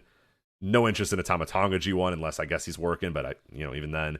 And Chase Owens, I guess, is a wild card because sometimes I really enjoy Chase Owens and sometimes I'm just kind of. So I don't know. There's a lot of. I can see that block being pretty damn good if guys have their working boots on in a day, but I can also see it just being an abject disaster for half the shows. Chase Owens is going to open shows and lose in 7 minutes. Goto can have good matches with Okada and Tanahashi. I have no interest in Tama Tonga whatsoever. We've been down that road with him in a G1. It wasn't good. The Evil stuff is going to be just a total dreck. Cobb, who we just talked about. But yeah, no, the A block is better. Because there's guys like Sonata and Taichi where your mileage is going to vary and mine doesn't go very far. So they'll have their share of decent matches, I think. Sonata at least has history with Okada and Tanahashi. Yoshihashi's going to work hard. I think there'll be nights of the B block that surprise people when the matchups are right. But yeah, looking on paper, it's impossible to say A block isn't stronger. So let's break down some of these schedules here, because I think there's some interesting stuff going on. So we start out, as we said, September 18th is when the G1 actually gets going here. Shingo Takagi versus Ishii is presumed your main event there. Naito versus Zack Sabre Jr., Kenta versus Toru Yano, Great Okan versus Tonga Loa, and Kota Ibushi versus Yujiro. So right there, two pretty damn good matches to kick off the A block there with Takagi and Ishii, again, and then Naito and Zack Sabre Jr. When is that Arthur Ashe show? The Arthur Ashe show is that... that's pretty close, if I remember correctly. Let me find out when the exact date. The 22nd is the Arthur Ashe show. And Tanahashi they're off to. No, it can't be done. I mean, because he's going to wrestle the next night. Tanahashi's going to be there on the 19th. You got quarantine and shit too, though, right? Yeah, unless they find some weird roundabout way. But he's going to be wrestling Okada on the 19th. It's not. No, yeah, and then he doesn't have to wrestle again until the 24th. Yes. It could be done. But Could be. Not legal. I don't know if legally it could be done, but it could be done. I don't know anything about the quarantine. Yeah, I'm not sure either. I don't pay attention to it anymore. But interesting. But yeah, they're doing Tanahashi Okada right out of the gate first night in Osaka. Let's fucking do it. Yeah, Saturday, September 19th, or Sunday, September 19th, I should say, in Osaka, B block. Tanahashi and Okada, and there's not a whole lot else on there. Goto and Taichi, Sonata versus Tama Tonga, Jeff Cobb versus Chase Owens, and Evil versus Yoshihashi. So you're not getting much else, but that card fucking stinks. But you're getting Tanahashi and Okada, baby. So don't complain. Stinks. That's not a great card. September 23rd, A block back at it again. Shingo, Zack Sabre Jr., Ibushi, Ishii, Naito versus Tonga Loa, Kenta versus Yujiro, and Okan versus Toru Yano. Yeah, I mean, the A block's always going to have 2 or 3 solid matches on it. That's one where you look at Tonga Loa, like that's be a huge example of like, okay, they're just going to let this guy kind of work and do his stuff. That'd be an awesome example that night against Naito to see what we're going to get out of it. Yeah, exactly. That's going to be one to really judge it. Like I don't know if I can judge it against Great Okan, but I could judge it a little bit more against Naito if they just let him go out there and do his thing. So the 24th. You got Okada versus Evil. The B block. I think the B block stinks. Actually, it's rough. Yeah, it's rough because it falls off a cliff pretty quickly once you get a few of the good matches out of the way. So it's Okada versus Evil, Sonata versus Taichi, Jeff Cobb versus Yoshihashi, Chase Owens versus Tama Tonga, and then thankfully Tanahashi versus Goto. 20. Not great. Bob. Not great. Kobe World Hall. Oh, big spot here. Shit. Oh, hey, I didn't even realize this. Kobe World Hall, Block A. Shingo... Yeah, but here's the thing. The buildings and the cities, they don't matter. None of it matters. It's right. And you find that a little bit more with this G1 more so than other ones, because in past G1s we've been able to kind of analyze. Oh, well, on this night, you want to sell this amount of tickets, and this guy on it. Yeah. It's like this year, I think it's just kind of whatever, cares. No, and I can't get excited. Different cities respond to the thing, and none of it matters. You may as well hold all these in just the same generic building every night for the sake of, analyzing things. It's just none of it matters. But either way, Shingo coming back to Kobe World Hall. He's going to face Tetsuya Naito in that night. Kota Ibushi versus Zack Sabre Jr., Tomohiro Ishii versus Kenta, and then Tonga Loa versus Toru Yano and Great Okan versus Yujiro. But hey, you got 3 real solid matches on the 26th there. So yeah, you're going to have every night with the A block. And then I'll quickly go over the rest of these as I don't want to spend too much time doing this. Look at the top matches. Just look at the exactly. September 29th, back for the B block, Okada versus Yoshihashi, Tanahashi, Tama Tonga, Jeff Cobb versus Roki Goto. I guess that's the interesting one there. The main event on that show. Wow. Cobb and Goto? Cobb and Goto, maybe. That's the workers' main event, but it'd probably but that's not a main event. No, it'd probably be Okada versus Yoshihashi or probably, yeah. Evil Taichi, maybe? Evil Taichi, man. Ugh. Well, you could turn that show off early. Yeah, sounds good. That sounds like a good one. Thursday, September 30th, Shingo Takagi versus Kenta, Kota Ibushi, Toru Yano. That one kind of stinks. That's not a good look at that show. That's the 5 good wrestlers versus the 5 wrestlers you don't want. that's a rough go.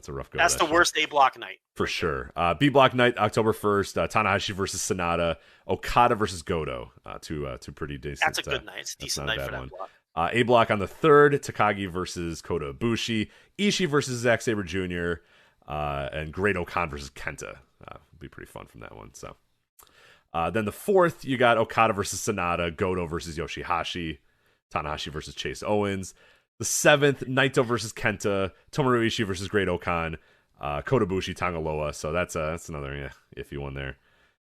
Man, I got to do this every day, huh? Yeah, it's a rough go. Hey, enjoy that. Patreon.com/Voices of Wrestling. So I could keep going if you want, but anyway, I don't even know which one I was on.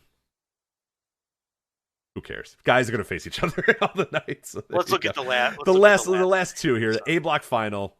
You got October 18th from Budokan Hall, Joe. Ugh, God. So what's it going to come down to? Empty Budokan Hall. So Naito has to get past Okan. So okay, now here's the thing that I was curious about. And we had this discussion earlier today on the Voices of Wrestling Slack. Do you think that these last two nights are creatively booked like they were in prior years? Or do you think that possibly, because there was some question of like, man, some of these guys are like that are in these big time matchups don't feel like they're the guys that are going to be in big spots. And Chris Samsa brought this up, a very good point by Chris Samsa, that there might be buffers for potential COVID issues as well. Is that, do you want to come down to, oh my God, we have to have X guy beat Y on the A block final to move on to the finals? Or do you want to provide a buffer for some of these guys as well? So that if there is a COVID issue, if a guy has to be out, if a guy can't wrestle, if there's a contact tracing thing, you don't have to worry about, oh fuck, we wanted, Naito to beat Okan. He's got to beat him on this night, but fuck, he's in COVID protocol, so we have to have Okan win. You know what I mean? Like, do you... So in other words, have it decided already? Yes. Do you think that's a possibility or no? Do you think all these matchups are as they were in other years, going to be the ones that decide it? I mean, I think Okada Cobb will. I agree on the B block. The A block, I don't know. The A block seems a little bit more open to me. I think Okada's going to beat Tanahashi on night 1. But then Tanahashi is going to have 2 more points than Okada going into the Okada-Cobb match, and Okada has to win or go home. Because if he ties Tanahashi, he'll move on with the head-to-head win. And he's got to get through Cobb, who just beat him. And that's your story. So I think that's your B block. Because none of those other matches on the final night, well, I guess Evil Sonata. Mm-hmm. You have to think that might be meaningful. But I think Okada... because he's facing Cobb on the last night, I think he's going through. Yeah, I agree. I think what instead of like, having a buffer, I think you might just see them not get too cute with the booking. Yeah. And if you want Okada to go through the whole way, like, just have him win most of his matches. You might have the top guys might be in the 14 to, they might be in the top tier. Like there was those few years where Gato was fucking around, everybody was at 8 or whatever, you know what I mean? Like everybody was kind of in the middle and stuff. I think the way I would avoid it in case there is a COVID issue is that decide who you want to win and just have them win most of their matches, have them win most every one of their matches. So it's a good year to do like classic carnival booking. Yeah, right. Like, I don't know. That's the way I would do it. Just because if 3 guys have 16 points and 3 guys like have you don't have to points. fuck around and if Great Okan doesn't have to have 12 points going into the final night and be in the like. It's just have Naito win most of his matches. Have Okada win most of his matches. Have the guys that are going to be in play just win most of their matches and don't get too cute with it. Yeah, I mean the A block looks hard to work out. Naito, see, Okan is Naito's roadblock in the same way that Cobb is Okada's, so that looks very similar to me. I'm picking Naito and Okada, I think, to go to the final. It seems that'd be a waste of that. Yeah, I agree, but like I don't see anything else out of that A block that I really love. And maybe they don't see an exit for COVID and they're just like, fuck it, let's just... Nah, I don't know. I can't see them doing that in front of fucking 2,000 people in some building. It's too big of a match. I can't see it. So if you're picking Okada to go through, it means you got to take someone else. That means Okan is Naito's spoiler and he knocks him out. And they've had history and Okan has beaten them before. So, I mean, Shingo's winning on the final night for sure because he's facing Yujiro.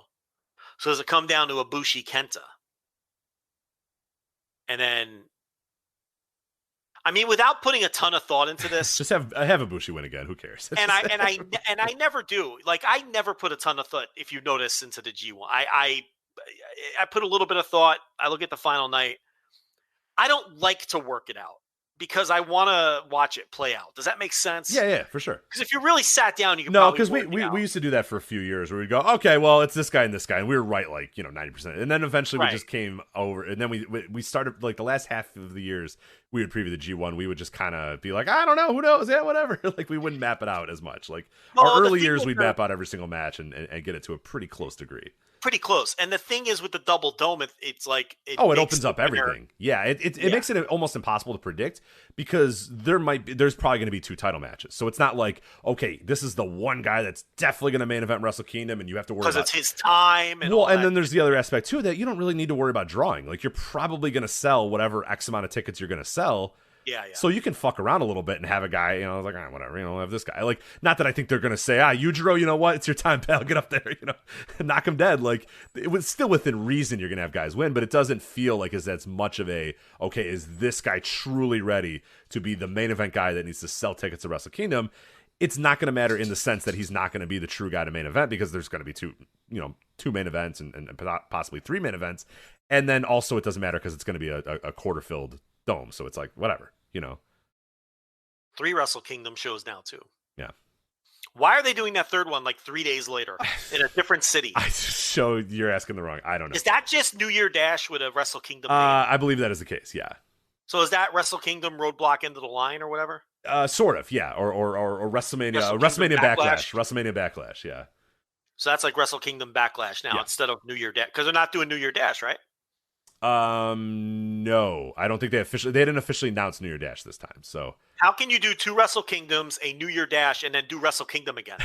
You're right.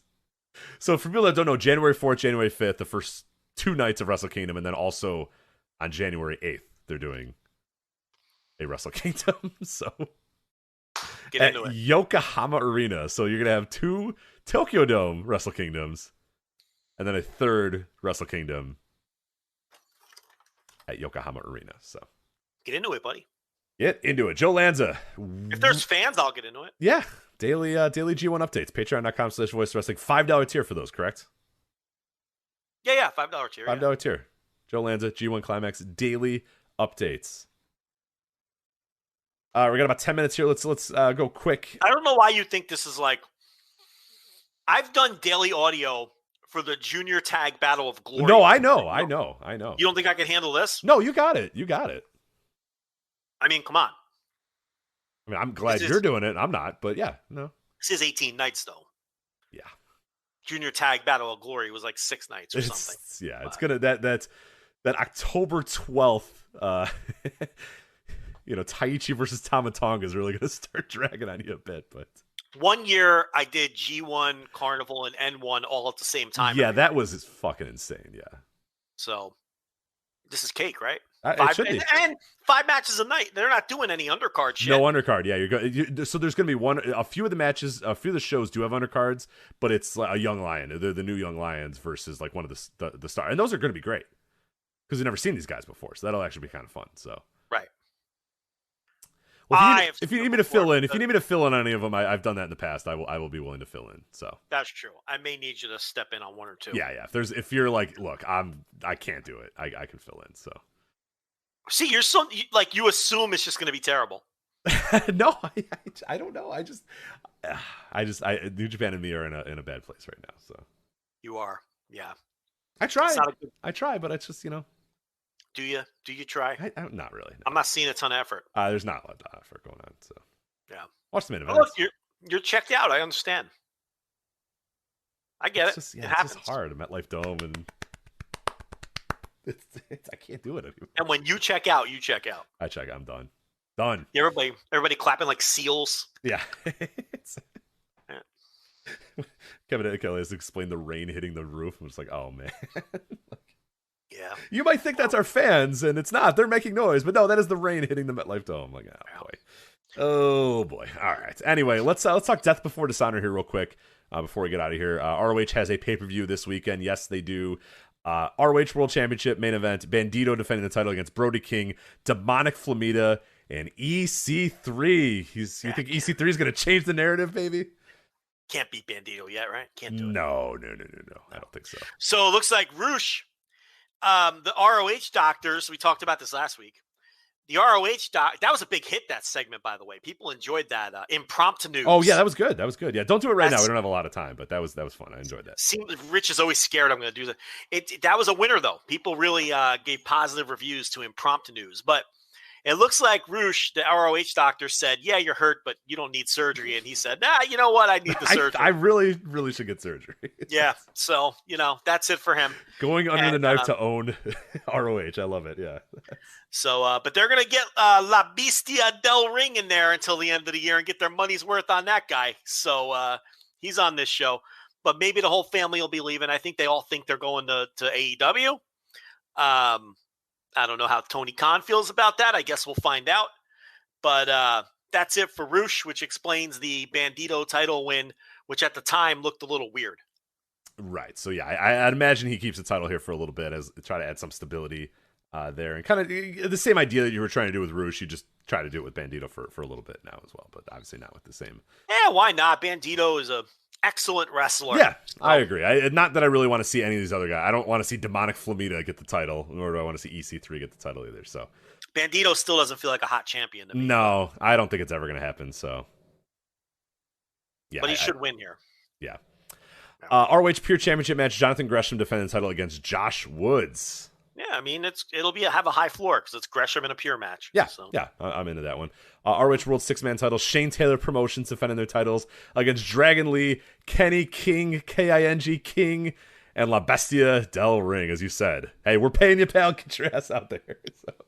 You got to job these guys out till the end of the year, right? For sure. So remember when Dragon Lee signed a New Japan contract and wrestled like one match because of the pandemic? Yep, that worked out. That did. Yeah, he's sucks. Yeah, it does. Kenny King getting some work here. This is an interesting match here. Jake Atlas making his I guess debut in Ring of Honor, right? I don't think has he ever worked ROH prior. I don't recall if he ever did. Versus Taylor Rust, the former Rust Taylor, and I thought he was whatever the fuck he was in Is he Taylor Rust or Rust Taylor in ROH? Because I thought he was Rust Taylor on the Indies. He was Tyler Rust for a while. Then he was No, I thought he was Rust Taylor on the Indies and then Taylor Rust He was Rust Taylor in Ring of Honor before he got signed. He was Rust Taylor. Rust Taylor. And then in WWE he was Tyler Rust. What about I thought it was Rust Tyler. Tyler Rust. Tyler Rust in WWE with the Diamond Mime. Yes, in WWE. He was Rust Taylor in Ring of Honor and Rust Taylor. Why Taylor. Is he Rust Taylor now? He's Taylor Rust now. I may have copy and pasted it wrong, but I'm very confused about all of this, as you can see. But we know who the guy is. I think that's all that matters. Yeah, that's all that matters. But he's there with Jake Atlas as well. So I was trying to look up if Jake Atlas was ever in Ring of Honor, and I don't believe so. But let me double check one more time. But that's a pretty interesting match. I'm curious what I haven't been as high on Jake Atlas ever as a lot of other people are. But this will be a big spot for him. I'm very curious what he does in this one. Okay, so one time he faced Bateman on the Death Before Dishonor Fallout show back in 2019. Another West Coast opponent here. Yes. So this is the heavy metal NXT offer match. Yes, right. This is Poppy Raw offer match here with Taylor Rust and Jake Atlas. So we'll see what happens there. I'm all for Jake Atlas. He's 26. He's still got plenty of time. He seems a little pissed off by how things went. Again, I have never been as impressed as a lot of other people seem to be about him, but we'll see. Who, Jake Atlas? Yeah. I don't know. He's fine. Yeah, I'm kind of with you. People are like, oh, he's hot. Like, you got to sign him right away. He's going to be a megastar. And I'm like, I don't know. Good guy. Good little wrestler. I don't know. I've never been blown away either. He had a 3-way in Evolve with Kurt Stallion, and I can't remember the third guy. That was a legitimate 4.5-star match. But other than that, yeah, I'm with you. I don't think he's bad. I don't think he's bad. But yeah, people have megastar on him. Yeah. JD Drake. It was JD Drake, Kurt Stallion, and Jake Atlas. But yeah, I hear a lot of mega. Oh, this guy's going to be a megastar, and I'm like, maybe pump those brakes a little bit on that one. I don't know, but he's still 26, so obviously plenty of time to prove me wrong. Rich, there's a name in this next match that can't possibly be correct. Joe, I did a double and a triple check, and I will do one more check for you as well. Let me fire up. There's no fucking way. I did the same thing, so I don't know if it's just a man that's aping the name of a former Ring of Honor star. as well. But no, I'm looking at it right here. I couldn't believe it either. Violence Unlimited, Homicide, Chris Dickinson, and Tony Deppen versus LSG, Lee Moriarty, and John Walters. And they couldn't find Azrael? What's going on? RJ Brewer is back in Ring of Honor. Where's Jason Blade? Did he not answer the phone? What is this? What is John this team? Walter? Leo St. Giovanni, Lee Moriarty, and John Walters. Talk about a random button team. This is incredible. What the fuck is this? He's 42 years old. Yeah, I don't know. He was in a pure rules match. I don't know if you've been catching up on. That was back in December, I think, when I was catching up with Ring of Honor television. He was he jumped into one of those pure rules matches with Tracy Taylor or Tracy Williams. I want to say, but yeah, I was kind of surprised I saw his name pop up here again. So maybe Marcos of the Ring Crew Express didn't pick up the phone. right. What are we doing? John Walters. Wow. Matt Stryker with the Y. Yeah, with the eyebrow. Who did he team? Oh, Tony Mamaluke, right? Weren't they the purists? Oh shit! Wasn't it Tony Mamaluke? But then they brought in Renaro and redid the FBI. Yes. And Mamaluke and Renaro won the tag team titles. Yes. In 2005. Mm-hmm.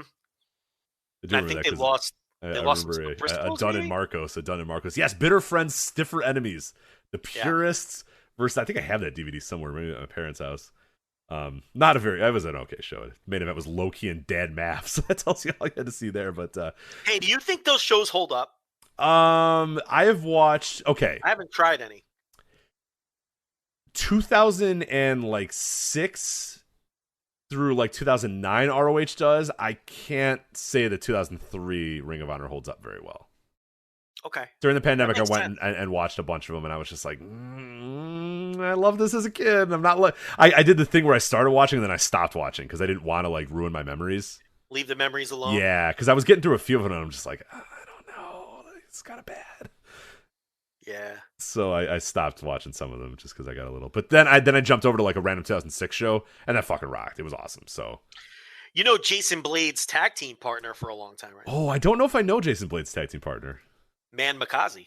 Really? Okay. Kid Makazi and Jason Blade, baby. He had to be like 10 years old then, right? Undercard tag team. That was around the time they brought in Bobby Fish and Eddie Edwards as an undercard team. Yeah. Oh, yeah. You know, Eddie Edwards with the dreadlocks. The terrible dreadlocks. It's true. Yeah. Man, how young was Kid Makazi then? I guess that's why they called him Kid, right? Because I think he's like my age, so I don't know what he did in 2006. Well, I think Kid Makazi and Jason Blade were both New England guys. I think. Yeah, they must have. You know who would know? Grant Akuma would know. He will tell us. He was in the chat room earlier, but I don't know if he's there anymore. So I think he came up with those guys. Okay.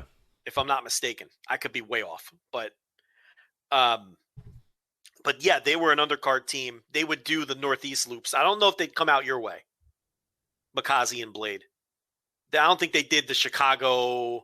What was the Ohio City? Dayton. Dayton. I don't know if they did that loop, but they would do Edison for sure. Edison. I don't think they did New York, but they would do like Edison, Philly, Boston. They do Boston.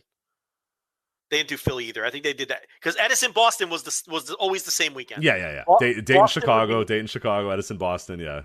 Yep. Boston would be the first night, and they'd always get shortchanged because Gabe would shoot angles in Boston that paid off in Edison because Edison was always the second night. So we always got lucky in New Jersey because we'd get the better show. Oh yeah, I was that way too. Yeah, it was awesome. You got the second night. Oh yeah. Always. Or if they would flip flop it and Chicago would be the first night, they just wouldn't do shit on the Dayton show because everybody burnt everything out on the Chicago show. But yeah, it was. I always got the good show. So that was, like Joe Gagney would get fucked in Boston, and I would get the good show in Edison. I always remember ROHWrestling.com, the forums there, a frequent member there, and the guy would come up with the Dayton report, and he would just be like, that was a fuck finish. Yeah, this guy ran it. That guy ran it. And it was all like, because then the next night, that guy that ran in on Eddie Edwards, he would face him in Chicago in a singles match. And this guy, and I just remember like the seething road reports from Dayton, Ohio. I was like, the main event, it was about 10 minutes. Guys ran in. Bell rang, DQ. I was like, that sucks. Well, they're going to wrestle for 25 minutes in Chicago and tear the fucking house down. So. Slap and refresh all night on the show nights. That was the way to go to get the results and everything. I guess people on early versions of fucking cell phones typing in fucking result. How did that even work? There were no smartphones. I don't know. Yeah, laptop, some Wi-Fi. I don't know. Yeah, it was always. Yeah. Some guys would run home. You'd get I just got home from the Dayton show. Like, here's what happened. So yeah, I'd imagine they wrote them on pieces of paper. I'm probably remembering wrong, and it was just you'd get it all at once when people got home. You know, I mean, we are talking like 26 years ago. No, 16 years ago. Don't age me that much. Jeez. 15, 16 years ago. So, yeah, but fucking John Walters. I mean, geez. Okay, all right, I'll give it a chance. Go, John Walters. Real quickly here, Briscoes versus Matt Taven and Mike Bennett. The Kingdom back together. That's the Briscoes. Hey. The OG Kingdom. Yeah. Well, you know, Mike the Miracle Bennett guy, or Miracle the Mike Bennett guy is, I think. That's how I always refer to him as. I think the Pope said that on Impact one time. Yes. Miracle the Mike Bennett guy. Yeah. Dalton Castle versus Eli Isom, the man that should thank us forever. We got him double booked on that one night. ROH Women's Title Tournament Final, Roxy versus Miranda Elise. And then a pre-show 15-man Honor Rumble for a ROH World Title match. As well. So Death Before Dishonor, baby. Yeah. XVIII. I'm not even trying to work that. What is that, 17 or 18? 18, yeah. 15, 16, 17, 18, yes. 18! There's been 18 Death Before Dishonors, which again ages me on its own. I think I've been to a Death Before Dishonor, so that very much ages me. Yeah, that's... Yeah. Actually, no. Death Before Dishonor. Death Before Dishonor X. Kevin Steen versus Rhino. I was there live. I was there live for this other one too. Elgin versus Ciampa in Death Before Dishonor 12. Rhino is one of those guys you forget was in Ring of Honor. Yeah, it's 2012. This is a weird. Remember Abyss in Ring of Honor? Unfortunately, I do. Yeah, unfortunately, I do.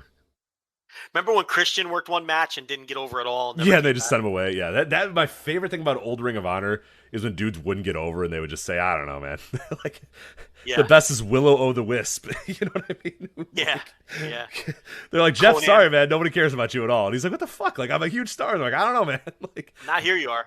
They want to see, no, not Will-O-the-Wisp. They want to see Xavier and Samoa Joe. So hit the bricks, pal. Like, it's not going to work. Yep. So. Yeah. Yeah, that was an incredible moment in Ring of Honor. That's when that company, I really became like a huge fan of it. Just because it's like, those fans were just like, no, fuck off, dude. Hit the bricks. Like, yeah. Yeah. But Matt Hardy got over, though, remember?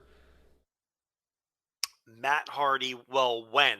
So he did the when he quit for the Edge thing. Oh, yeah. He was a mega star, but he was just working people. He was going right back to WWE, but... Well, he fucking... Then the Hardys came back in like 2013, 14 and drew gigantic houses. But that's a completely different era. Yeah, exactly. But yeah. Yeah, Jeff Hardy, Joey Matthews, and Crazy... The first Death Before Dishonor in Elizabeth, New Jersey. You were probably there. Oh, well, there you go. You're probably the one with people booing Will-O-the-Wisp. I never went. I never went to the Elizabeth shows. Oh, you didn't? Okay, all right. Edison guy. Oh, you missed the dog collar match between Punk and Raven. Might have went to Rawway once or twice. Did they run Rawway? I don't even know if they ran. Yeah, they ran. No, they ran. What was the fucking building they ran the Best of the American Super Juniors with Dragon Soldier B in the fucking monsoon, the fucking driving rainstorm, and then Kendo Kashin wins the Convention Hall, Asbury Park. It looks like Asbury Park. Yeah, it was South Jersey. I didn't go to that either. Yeah, you should have went to this Elizabeth show, man. Last 3 matches: CM Punk Raven dog collar match, AJ Styles and Amazing Red versus the Briscoes, and then the main event Samoa Joe versus Paul London. These are the shows you said don't hold up. No, that one might hold up, but the problem is Tony Carter versus Doug Williams, Special K versus the Backseat Boys. Like, that stuff's not working for Special Angel Dust, Dixie, Hydro, and Mikey Whipwreck versus Johnny Cashmere, Trent Acid, Joel Maximo, and Jose Maximo. There's people that like that stuff. Yeah. Like, to this day, and it's like, I didn't even like it then. Like bad, shiny basketball short wrestling. Yeah, I don't know. Just that whole what was the Fat Frank promotion? Why is it slipping? Jersey All Pro? That whole Jersey All Pro feel with a lot of those guys. Yeah. You know, But no, I really just went. I went to the Edison shows. I went to the Philly. I went to the Armory in Philly a bunch of times, and I went to ECW Arena a few years later. They ran the TV tapings at ECW Arena. I went to Hammerstein, obviously. So I don't know if I ever went. I definitely never went to Elizabeth. Never went to that building. They stopped running that building after. They didn't run that building all. They didn't run it like after 2004. Yeah, that was an early Ring of Honor building. Most of the early Ring of Honor shows that I watched was in that building, and then they stopped going there for a while. Yeah. All right, so I think that is it for us. So that is the Voice Wrestling Flagship podcast. We were going to talk about All Out Indie Weekend highlights, but I don't know. It was Davey Richards, Daniel Garcia. That was good. I enjoyed that. I got to see that. I didn't. Yeah, watch you it. go out of your way to watch that one. I did not watch the Freddie A. Josh Alexander 60-minute match. I just wasn't in the mood for 60 minutes. I'm just. Yeah. People I trust have told me that I don't need to watch. Yeah, it. I'm sorry. I've seen other people I trust who said it was great, but it's like. Yeah, good for them. But I'm not. I'm not in the mood. I got to be in the mood for a 60-minute match. I'm just not there right now. So. I saw a great tweet. I don't remember who it was, and I'm sorry if you're listening. And if you tell me, I'll credit you. But someone was like, "These indie wrestlers have got to stop doing their bucket list shit and making people pay to watch it. Enough with these fucking 60-minute matches. Can we just go out there and have our best fucking 20-minute match? Can we please do that? This is like the most annoying trend." So no, I'm not looking forward to that, and I probably won't watch it. All right, so that is it. I did not watch the War Games from GCW. We didn't watch a lot of stuff. Looks like. No, we didn't watch a lot of stuff. I was at All Out. I was busy. I was shaking hands, kissing babies, playing basketball. I didn't have time for all this shit. Moxley Cardona. Yeah, I didn't watch that either. I didn't see it. Hey, here's the thing. I don't really like Game Changer. Do you want me to come here and bury Game Changer every single week? I don't really want to. I don't really like it. I'm sure it was a hot environment, and I hear it was fucking crazy and good and all that. And I'll watch Moxley versus Gage. I would have watched Moxley Cardona. I just wasn't around that night. I watched like 3 of the shows from this weekend, but I just didn't watch that show, which was probably the only one I should have watched because it was the most newsworthy. But I watched a BLP show, and I watched the 3 Cup Stuffed, and I might have watched something up, but yeah, I don't know. But we're out of time anyway. Anyway, so that is it. So for Joe Lanza, I'm Rich Craich. Patreon.com/Voices of Wrestling for all the stuff. The Yes Movement series getting started here pretty quickly. CM Punk Best in the World, speaking of those old ROH shows, that'll be on there as well. Daily G1 audio, all out instant reaction, Thursday TV reviews, SummerSlam Scramble. There is a lot on there at patreon.com/Voices of Wrestling, in addition to listening to these live flagships as well and joining the No Dopes chat room. So anyway, that is that. Oh, mybookie.ag, promo code VOICES, double your first deposit, NFL weekend, free boosts, all this shit is on there. So mybookie.ag, promo code VOICES. For Joe Lanza, I'm Rich Craich. We'll talk to you next time on the Voice of Wrestling Flagship Podcast. Take care. There are a lot of choices when it comes to car shopping. Only Kelley Blue Book is your trusted resource for one-stop car shopping. Have confidence to price it, buy it, fix it, trade it, sell it, and love it when you KBB.com it. It's as easy to say as it is to use. Kelley Blue Book is the #1 most trusted third-party automotive site. So no matter what your it is, be empowered to nail it at KBB.com. Dunkin' is putting a whole new spin on pumpkin at Dunkin' with our new Pumpkin Cream Cold Brew. Smooth, bold cold brew topped with velvety pumpkin cream cold foam made with cinnamon and nutmeg spices. And there's more pumpkin for you to love, like the delicious fall classic, our Pumpkin Spice Signature Latte. Rich espresso topped with whipped cream, caramel drizzle, and cinnamon sugar. That's how we pumpkin at Dunkin'. Sip into the fall season with the $3 medium Pumpkin Cream Cold Brew or Pumpkin Spice Signature Latte. America runs on Dunkin'. Participation may vary. Limited time offer. Exclusions apply. Valid on Pumpkin Spice Signature Latte only in all cold foam cold brew.